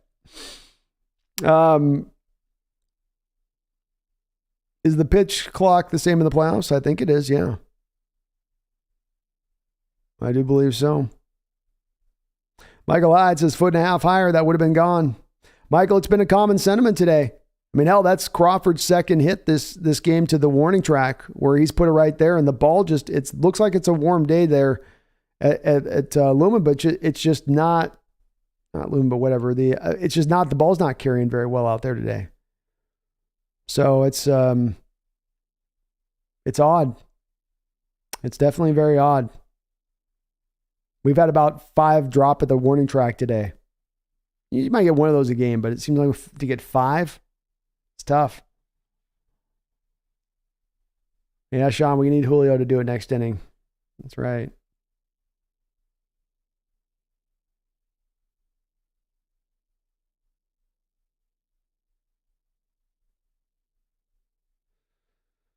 So, top of the 10th inning now, 3-3 Mariners. T-Mobile. I know, Megan, I can't remember these names anymore. They change the names every 10 years. I'm like, T-Mobile, Century, Climate, Flood. Just too many. All right, so runner on second here. Nobody out. Cal Raleigh now taking over behind the dish. Hit right up the middle for a base hit here to start things off. The runner had to hold up at second for a second, so he was not able to progress over. But now you'll have first and third here. Nobody out.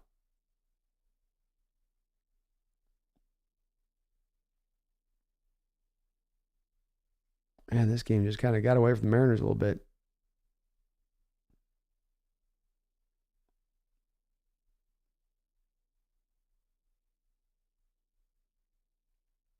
One thing the Pirates have been a little more willing to do in this game is just get the bat on the ball and see if good things can happen.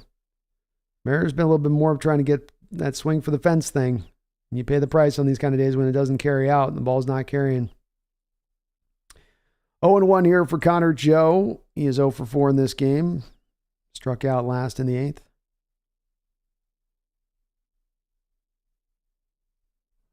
Strike. May says, gee, the brain is the first thing to go, man. I'm with you, Megan. When it comes to names, it is.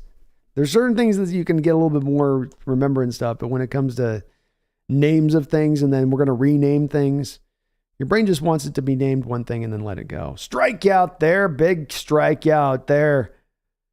A nasty little pitch that was in the dirt and still got him to chase. One man down, one man on first. So the double play possibility exists here for the Mariners to get out of this inning without any runs on the board. Y2K says it's still Safeco to me. Too many blown games this year. Safeco's, yeah, I'll come back and reference it as Safeco. I mean, it's hard.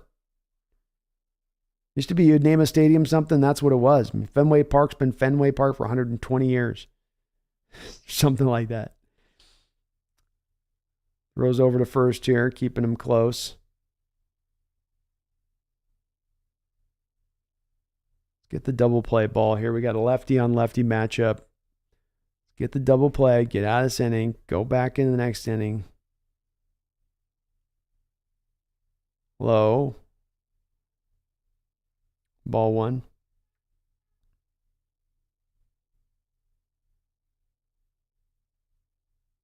Megan's has never heard of Safeco. Yeah, that was its first name. And then we used to call it the Safe, Megan. But then they changed it now to the new one. But it was that for 20 years. That's what you'd call it as. It's like, wait, what is the name with the thing? Swing. Gonna miss 1-1. Mariners are up at the corners at double play depth, shortstop, and second base.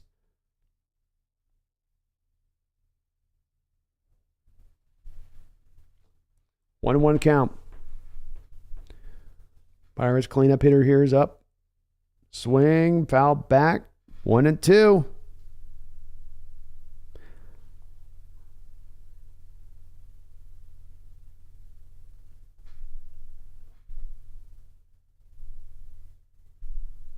Megan says, how many extra innings are there be? It could go on forever, Megan, technically speaking. But they put a runner on second automatically, which usually helps these things go a little faster. Check swing there by Sawinski, and he did not go, so it'll be 2-2. This is the one you want right here.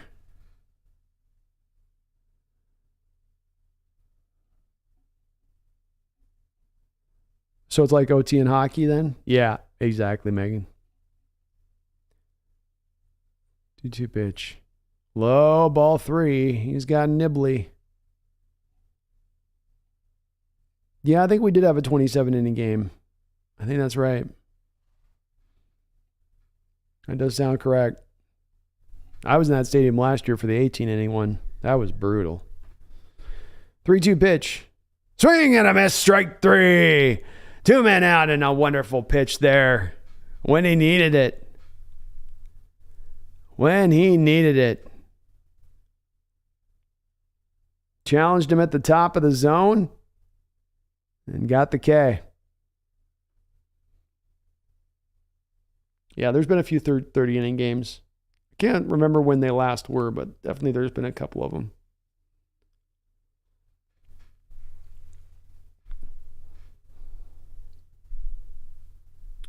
Runner has progressed up from first base to second, so we don't have a force play here. Second and third. Mariners tied 3-3 here, top of the 10th. Infielders getting together, pitching coach out just to let's get our head right on this. Let's make sure we're on the same page. I like it. Take your time on this. Make sure you're good.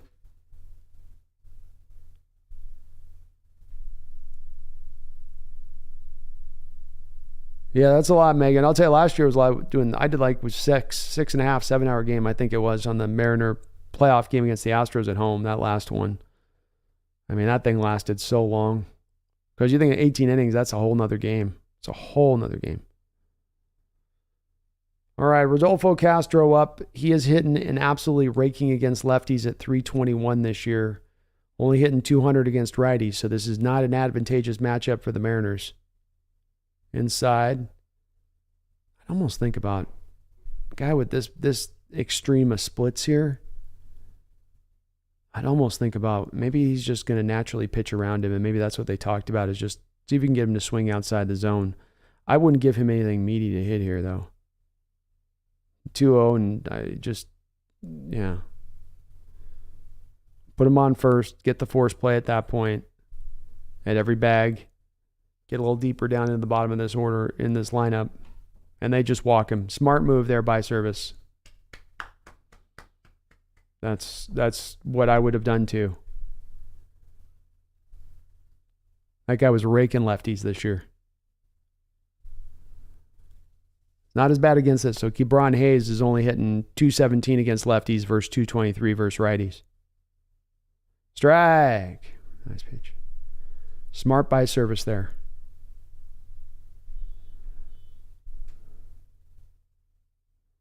Oh, 1 count.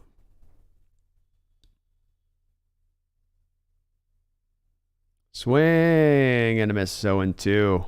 Nice pitch. It's getting him to swing some down the dirt.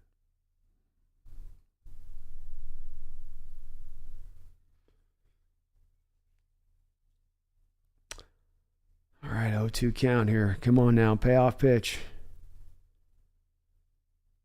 Bases loaded. 2 men out. Mariners tied with the Pirates 3-3. Outside, ball 1, 1-2. Braun Hayes trying to avoid the golden sombrero.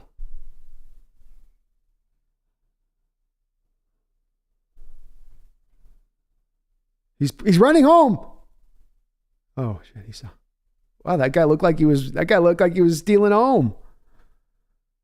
He went full sprint. The catcher didn't react. Pitcher didn't react. Oh, that's crazy. I guess we don't have anybody on third, so we're keeping. That makes sense. Outside. 3-2. Boy, after having this count under wrap here, just a little bit too much of messing around. Make him swing the bat. You do not want to get to Bay. He has been killer against us today. He's looming on deck.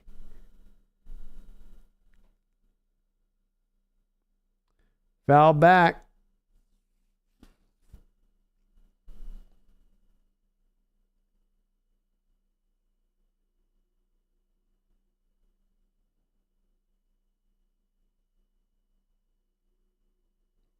Three and two. Fans in the stadium are on their feet. It's this one back foul.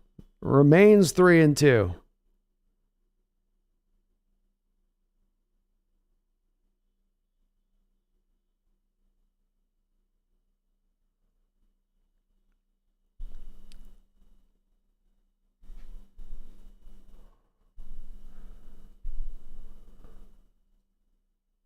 Swing and a miss, strike three.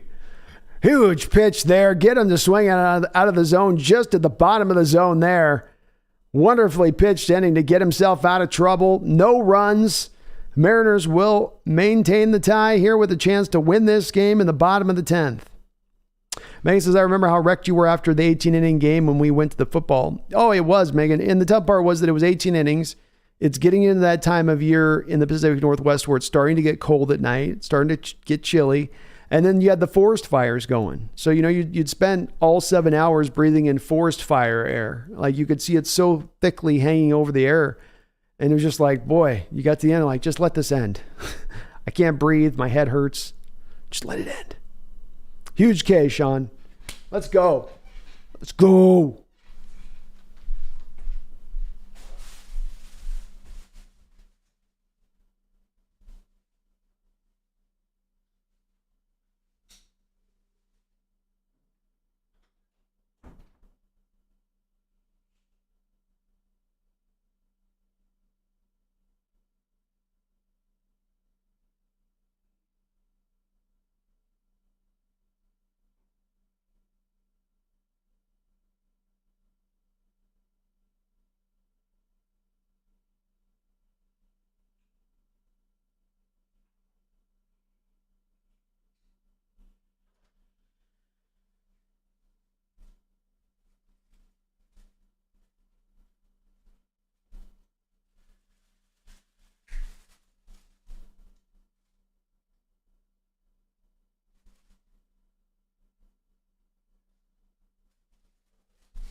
Voodoo Magic says, got to win it here. Our bullpen is depleted.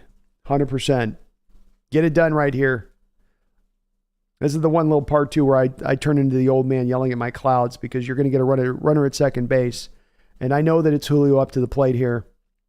But you have a runner at second base. If you can find a way to push him over to third, then you have Kelnick, who's a good fly ball hitter, up next to be able to punch him in. And that's all that would take. Now, they may walk Kelnick at that point to get the double play situation intact. But boy, do I oh no, it's France you got up here.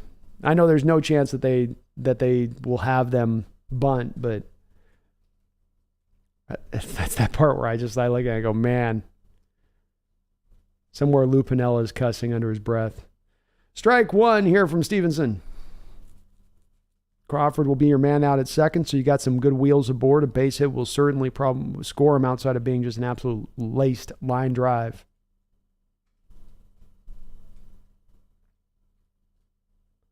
And France does his job. He pokes this over to the right side, and that will force the runner over to third.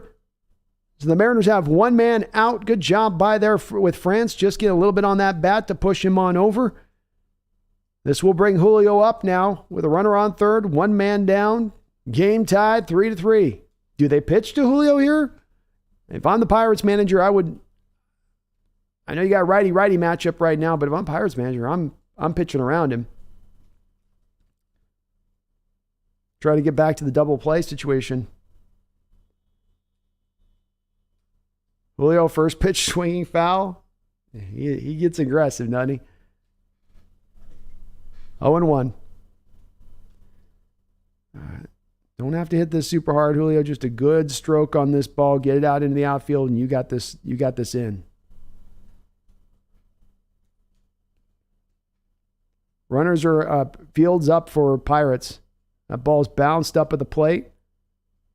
1-1. Julio Rodriguez is 6 for 12 in this series. 2 hits today. I believe he's got 5 straight games of multi-hits. The age-old adage, if you're trying to lift the ball, the easiest way to do it is to try to go opposite field.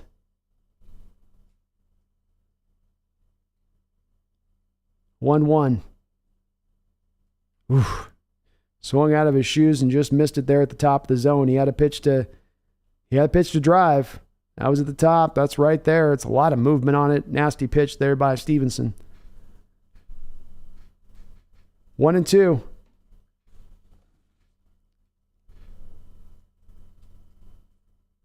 Oh, Julio swung at a pitch down in the dirt.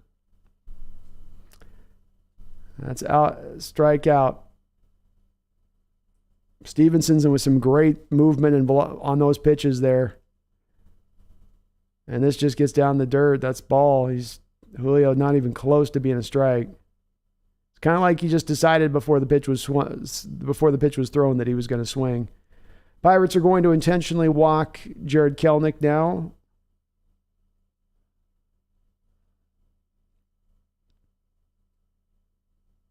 And Stevenson can get himself out of trouble. Eugenio Suarez steps up to the plate. Let's see if we've got a little bit of luck here. Top of the zone, ball 1. Eugenio is 0 for 3 in this game with a walk in the 5th. Jared Kelnick is steals second base without even a throw. Kind of catcher's indifference. So second and third. Not that that really matters there. Just removing the force play because the one score is going to win it. Fouled back. Again, Eugenio swinging at a pitch that's not in the zone. It's very hard to put good contact on pitches. It's very hard to avoid strikeouts if you just can't find a way to lock in on where the actual strike zone is located. 1-1. Ball. 2-1.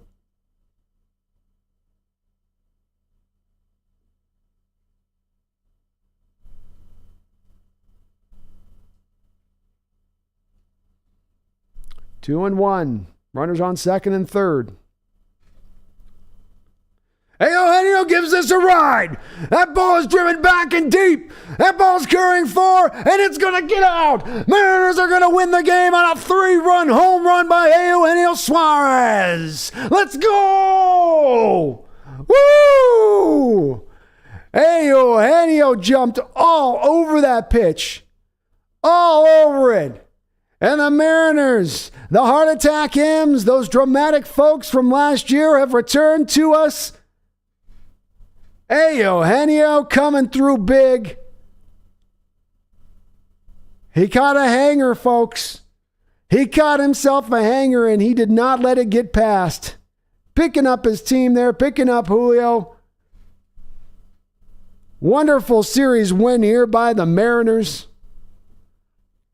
As bit by bit, little by little, things start to slowly come back into form. Starts to look a little bit closer to what we were seeing through last year. You start to see how the plan can come together. And Eugenio Suarez, he gives you an outstanding glove out there at third base. He moves pretty well for a man his size. He ain't going to get you a lot with as far as necessarily an average strike. He'll be hitting a little lower on that, but he's going to get you the home runs. And he's got a timely sense for clutch hitting. You can just see on the replay, it's a breaking ball that absolutely hung over the middle of the plate, and Eugenio made him pay. If they let you hang that pitch, that might have been actually a curveball. We were talking about this earlier on the stream and how a curveball can be a little dicey for these pitchers at times because you can throw it 9 times just the way you want to throw it, and then the one time you let it hang and you give up a 3-run home run per game. This is why a lot of pitchers start to lean into more of the slider-based stuff where you get a little bit of the benefit of tricking them between the slider and the fastball, where you can't do that on the curveball. It's a curveball by the time it's getting up to the home plate. It's about you just tracking the trajectory of the bend of the pitch. But Eugenio Suarez finishing us off in style, getting bathed with Gatorade and chewing gum and anything they had in the dugout to throw at him, they threw at him. He's got a big smile on his face. What a great addition this kid has been to this ball club over the past couple of years overall, and what he's brought to the third base. And with the power, of course, you guys all know the stat with him hitting as many home runs as anybody in Major League Baseball since 2018, not named Aaron Judge. But hell yeah. What a win today. What a great, fantastic victory for the Mariners. They gave those home fans a show, and you just want to stack the series wins here, don't you? You're just trying to stack series wins. That's all you're looking to do. Just bit by bit, put it up a little bit more. One more series after another series. Not about sweeping everybody. Get occasional sweeps. Those are nice too, all right? But just keep stacking those series wins up. Come to find yourself middle of July. You're 13, 14 games over 500, and now you're really cooking. You're really rolling. Everything's sliding and coming together in just the right kind of fashion. We got Andres Munoz due to still come back to help and reinforce the ranks in this bullpen. I think DePoto still has a potential trade he could be making here to help even reinforce these ranks from a batter standpoint. Certainly when you look at the DH especially as the one easy spot you could go and address and find a pretty mighty upgrade for not the biggest of costs in order to get that done. But a great win.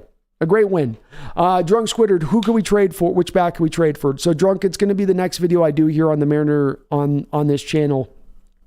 As far as the guys that I think would be viable guys, and I got to do some research on my end of it to really look at who's looking to become available. We got to start targeting those teams that don't look like they're really going to be trying to compete at this point. That are going to be more in seller mode. If we take a team like, let's say even, this Pirates team's at 26 and 26, but if you get them down the line a little bit on this and they start to find themselves out of it, can you come back to them for a guy like Reynolds in the lineup? Can you bring him in and have you DH? So there'll be some bats that I'll go through and look at, Drunk. I'll do just a upload video for the Mariner channel just around the bats that we can add. But that's going to be the kind of the next project for me to jump on and take a look at, because I think that's going to be the real viable way you have to help out this team. You could go get another bullpen arm and just make yourself into a super bullpen.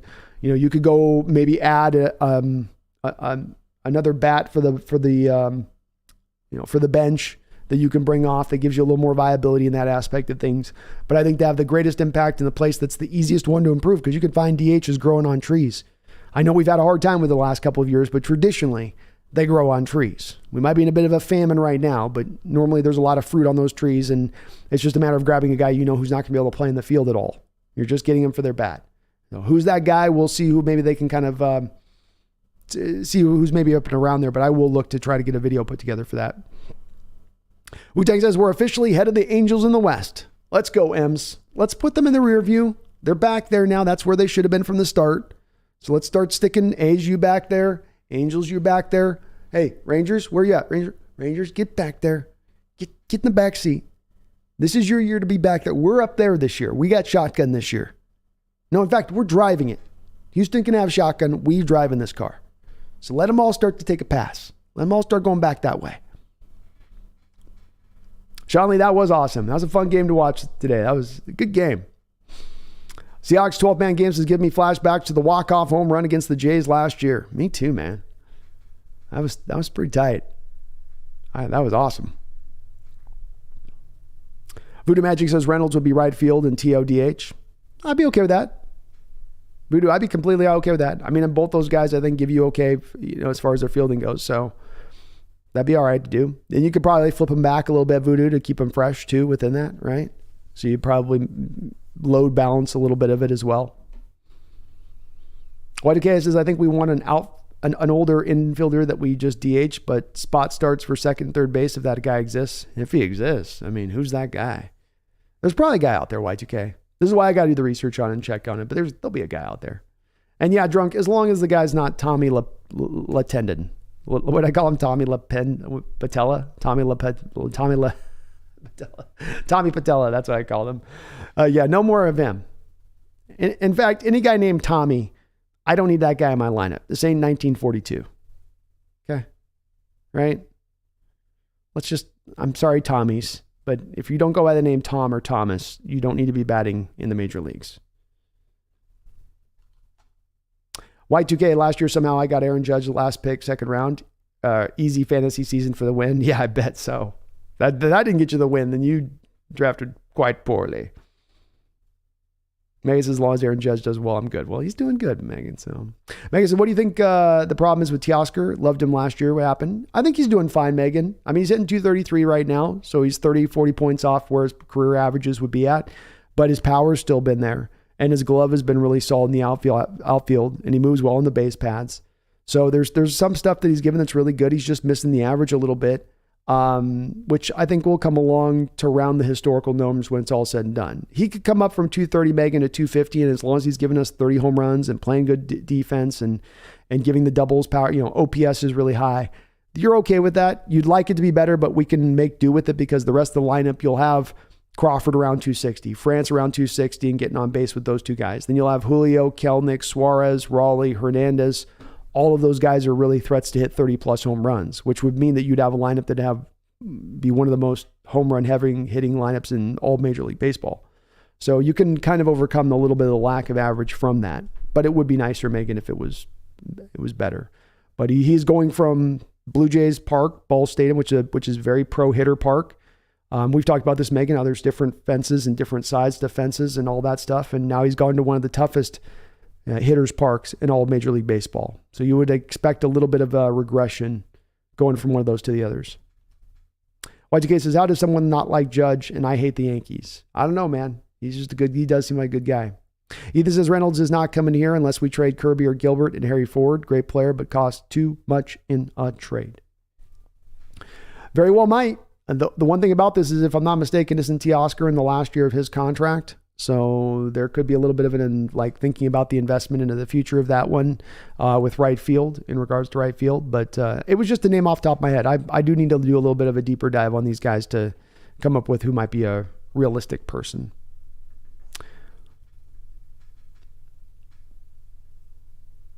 Buddha says, I would say the A's and Royals would make great trading partners, but they don't have anyone worth trading for. No, we're going to have to get a little more creative than pilfering those usual suspects.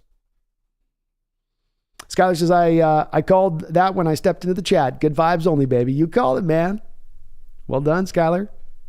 Well done. Megan says, but this much drop-off, a point taken about the park, but there's something else to my eye that's well off.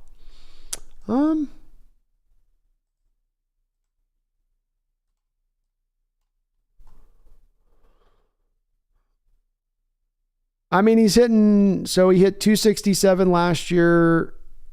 So let's look at it like this, Megan, because the nice thing is you can go to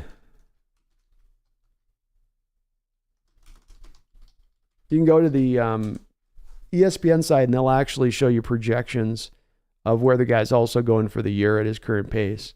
So projected right now, Megan, he's projected obviously to be hitting 233 as he is right now. He'll hit 19 doubles.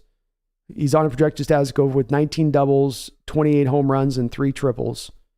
And then last year with Toronto, he hit 267 with 25 home runs and 35 doubles and 1 triple. So the double power is down a little bit. The home run power would be up a little bit.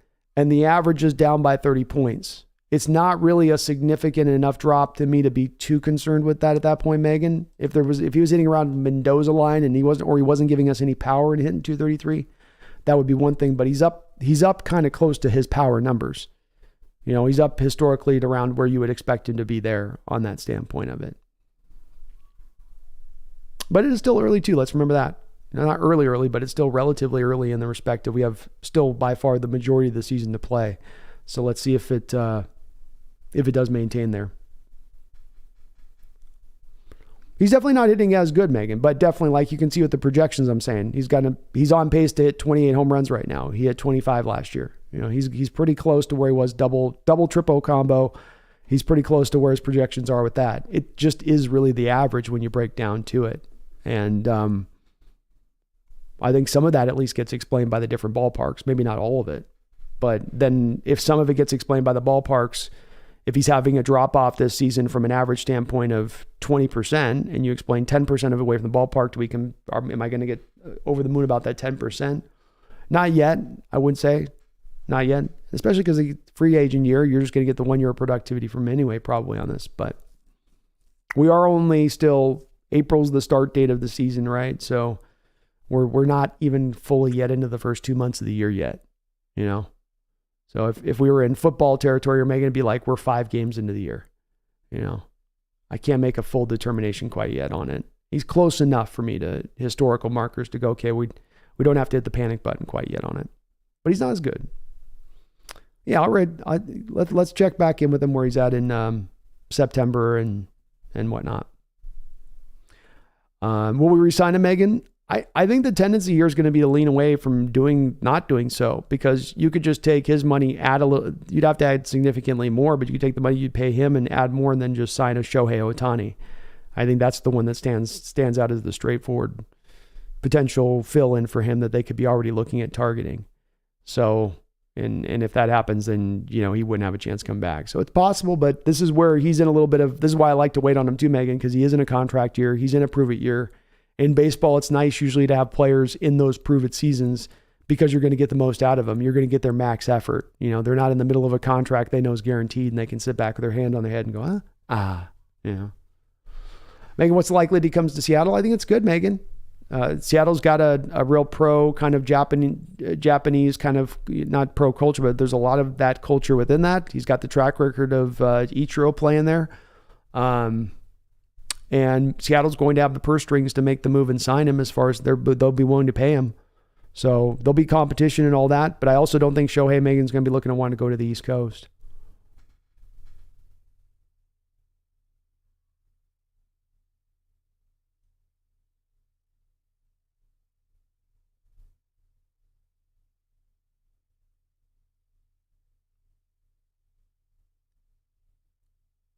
Skyler says, I recently started following Suarez on IG, and his family photos are so heartwarming. Love to see a guy that finds success on and off the field, and we get to have him on our team. That's what it's all about in my book. Hey, me too.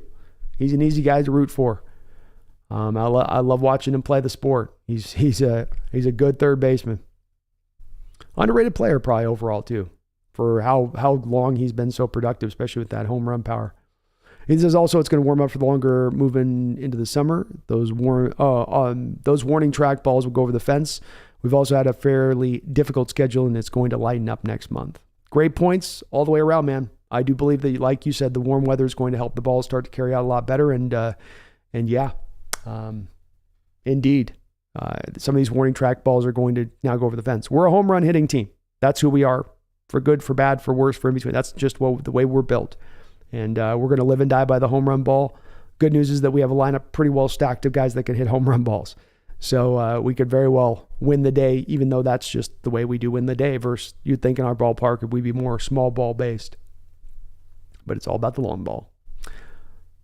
Megan says, it would be nice, but no way, I'm calling it now. It's a long shot, Megan. I'm not saying that we're going to be the 100% lead dog team, but we're in the mix. That's all. We are definitely in the mix. Y2K says, do you want to give T.O. a 6 to 8 year deal? I don't. No, I don't either. Not at 30. He's going to be 31 years old. I don't want to be doing that. I don't like those deals you give out to those players where they're not going to play through the last 2 years and you're essentially just eating the money. No, I wouldn't do that. At the most, I'd give him like a 3-year deal, which he probably wouldn't expect. He probably wouldn't sign because he could probably get the later deal. Kronos says, T.O. isn't having a Colton Wong drop-off level. There's a great point, Kronos. There's Megan kind of a counter to that. If he was in a Colton Wong place, I'd be getting worried. But him being, at least compared to Colton Wong, he's kissing his historical career averages, as far as Wong's fallen off. Megan says, I'm sure of Ohtani not coming to Seattle as I am that Jim Zorn is better than Dave Craig B. Well, we'll see, Megan. So that mean if Ohtani comes, Megan, then you'll transfer and you'll then know that since you were wrong about the Ohtani and you were just as sure, then you'll know also as well that you were wrong about the Zorn. And so then you'll move over to Craig too. Just to be consistent, I mean. Y2K, sadly in baseball, you have to give these 28 to 30-year-olds 8-year deals, but it always seems to not work out. It really does. And so I feel like, I'd almost rather than that, I'd look to just make the trade for the guy. Trade for the guy that's already on the contract at that point. That's to me the place and the way to go with it. Because like you say, Y2K, the fail rate on this is way too high. It's not even close to being worth it. We got to, and it's still some of the little bit of the echoes of the steroid era in people's mind of like, guys can still play at 33, 34, 35. No, they can't. They're going to be old. They're going to be done. They're going to be shot. You just got to keep it moving. Keep it moving. Megan says, well, I'll move over to that point of view after you do B. Fair enough, Megan. Fair enough. That's fair. That's fair. Ethan says, when it comes to the trade deadline, just please, for our sanity, enough for the National League hitters from hitters' ballparks. They are off limits. Yes, I echo that. No more of that. I'm done with the hitters from National League at all. No more of them. I don't care. Outside of them being generational talents, and even those, I might have a little bit of hesitancy. Wu-Tang says, if Ohtani makes it to free agency, the bidding war is going to be insane. It will be. The one thing with that, though, Wu-Tang, is I don't think he's your everyday free agent, and that I don't think he just goes to any team. If you're from Japan and you know you're going to fly back to Japan on the regular, if you're going to want to travel to Japan on the regular, if you're going to be flying across that ocean on the regular, are you really going to want to sign with the Red Sox? Are you really going to want to sign with the Yankees? Are you really going to have to do this long flight that you have to bounce over every time to make that, especially when you know you're going to sign a 5-6 year deal? You're signing yourself up to 6-7 years of doing that. I don't think Ohtani's going to want to do that. I think he's going to want to stay on the West Coast, or at least Midwest and West Coast. And maybe I'm making a bit of a leap of faith here, but I don't know. We'll see. We'll see. I certainly don't have anything to back this up with. So Y2K, I think Shohei is going to get the wants, and he's just going to say like $600 million, and the team will say, yes, please. That'll be it. Maybe that's what dictates it for him at the end of the day. You know, we'll see. I have a feeling that the flight stuff and the travel stuff and the factoring into getting back to Japan will come back into this a little bit when it's all said and done. But we'll see. That'll be fun. Be fun to track. Cronus, my biggest holdup to getting Ohtani is very much avoided. My biggest holdup of us getting Ohtani is he's very much avoided coming to us originally to pave his own path and not just follow Ichiro. It's a fair point, Kronos. It's a fair point. And somebody was mentioned earlier in the stream about there being a little bit of that in the Japanese culture, not following in the footsteps stuff and all that. That could be kind of true here with that. So, you know, I'm going to go wrap this up here too, folks. I've got another stream that I've got to do tonight, so we can't do a 5-hour stream over here on the baseball. So I'm going to put this kind of to bed here in just a second. Just get the last ones in because I'm going to go back over and do the football stuff. I got to save my voice just a little bit. And this was already well over 3 hours on the stream. We'll see on Ohtani, though. I think it's really early to talk about Ohtani. There could be a trade that happens mid-year this year. That trade could be preempted by them signing him to a contract extension at that time. I mean, there's a lot of stuff that's still going to have to kind of play out when it comes to Ohtani. Maybe Ichiro gets in his ear, right? He originally has that, I don't want to come to Seattle, and then Ichiro gets into his ear this offseason and says, they're one piece away from going to the World Series, and you and I could have our cumulative connected, you know, Japanese legacy that we start to create here through this Mariners program too. I mean, what's to stop Ichiro, a guy still very much connected to the program, of trying to talk Ohtani into that, and pulling his ear to go in that direction as well.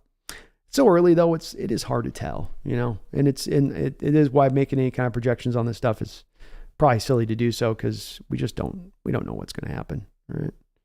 We just don't know what's going to go down. Wu-Tang says Ohtani has said he wants to be on the West Coast as well, so Japanese fans can watch more of his games. There we go. So I didn't even know, but it makes sense. If you think about it, folks, like, and I deal with this, like flying out to just Hawaii to see my mom, it's a 6-hour flight. Think about that. You're all the way on the cross country to New York. You're going to do a 5-6 hour flight all the way to LA. Then you drop. Then you get back onto an airplane. Then you got to fly all the way out to Japan if there's not another stop in Hawaii for another drop out there to Japan. I would think even beyond them watching the games, if you're talking about signing a 6-7 year contract, signing up for doing that for 7 years, 7 years anytime you want to go back home, it seems like a bit much to me. I wouldn't want to do it. You know, especially if I'm already going to have hundreds of millions of dollars signing here on the West Coast. Like, well, okay, well now I'll make $400 million here instead of $500 million out on New York.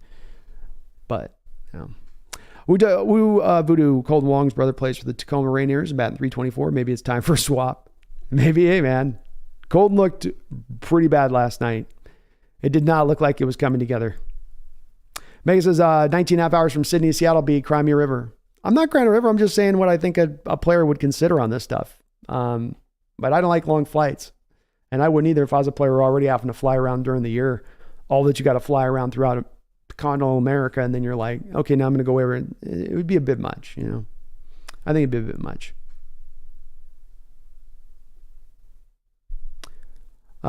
Ethan, I know there was a lot of frustration with the team not spending money, but I mostly disagree with that complaint. The only big free agents I would have had signed is Bogarts. You win by wins. I agree. I did not. I find myself, and I think I found myself throughout this process firmly in the camp you were, where I thought Dipoto spent his money smartly, and I was okay with him not spending his money where he didn't. I don't want him to just spend money for the sake of spending money, which there's a large part of the fan base that seems to want to see that, and I don't. Don't spend money just to spend money. Spend money because you want to spend money on the right player who's the right fit for your team. So I think that's the better route to go, Ethan. When it comes to spending money on this, I think they'd be smart to pick and choose where they do it in the right spots. I like getting out ahead of Julio. I like the Luis Castillo signing. Kind of picking and choosing how they do it, rather than trying to go for these big swinging signings, so to speak, which again just don't always bring out the most. Don't always return the most. Megan says, I hate flying. I have a severe fear of it. I get that. I have a little fear of it. It just wears me out physically after I fly. I'm shot for days on end afterwards. Just kicks my butt. Megan says, would Ichiro have a say in wanting Ohtani? Well, I think he could be an ambassador for the organization in a lot of respects. Certainly, I'm sure Ichiro and Ohtani have some kind of relationship to some degree coming from the same place. I know they have familiarity. I know Ohtani looks up to Ichiro. And if Ichiro as an elder came to him and said, you would not be upending my lineage or yours by coming to this place here, doing that, I think Ohtani could be talked into it potentially by Ichiro. I'm not saying Ichiro would do it, but Ichiro is still firmly connected to the organization, Megan. He's still out there and part of things. So, I don't know. It's just an idea. Drunk Squidder, Robbie Ray signing still good for us or no? I think it's good. It's bad in the respect of he's injured now and you're not going to get your returns for the signing. I think that if he had just performed to the same level he performed last year and he did it every single year through the end of the season, then the signing is fine. He's there to eat up innings. He's there to be that fourth, fifth guy in the rotation. I know everybody got caught up on the Cy Young thing. That was his job. Now, the fact he's injured, that limits it. That turns it down. That makes it viewed a little bit differently, So there's maybe some play here to reclaim some of this, but it's hard to also predict injuries with pitchers. If you don't have a track record of being injured with the Blue Jays, and he's been pretty solid about going out there and getting those innings, that was a big draw to go sign him. And when those injuries come up, that can be a little bit randomized. So, but yeah, if he's not playing at all, not pitching at all, then it's definitely not a good one at this point. But it's on the downward hill. It's on that downward roll. All right, we're going to wrap it up on that note, folks. Thank you so much to all of you guys for checking out the channel and the stream as always. Please hit that like button. Please sub up. We'll be getting some more uploads here to the channel on this side of it here as I'm getting more into the dead season of football. I'll be also back on the football side of it, maybe 6, 7 o'clock tonight. Going to talk a little bit of football shop on my Seahawks side of things. So do please tune in over there if you guys have a chance. Beyond all that, though, Eugenio Suarez, well done, my kind sir. The home run ball still lives and dies in Seattle. Like that movie To Live and Die in L.A., To Live and Die in Seattle, it's to be done on the back of the home run ball. And hey, that makes it exciting, right? At least that much. Thank you to all watching. You guys have a great night, unless I see you over on the Seahawks channel side of things. But until I'm able to stream, which will be on Tuesday here for the Yankees series, please don't you guys ever forget.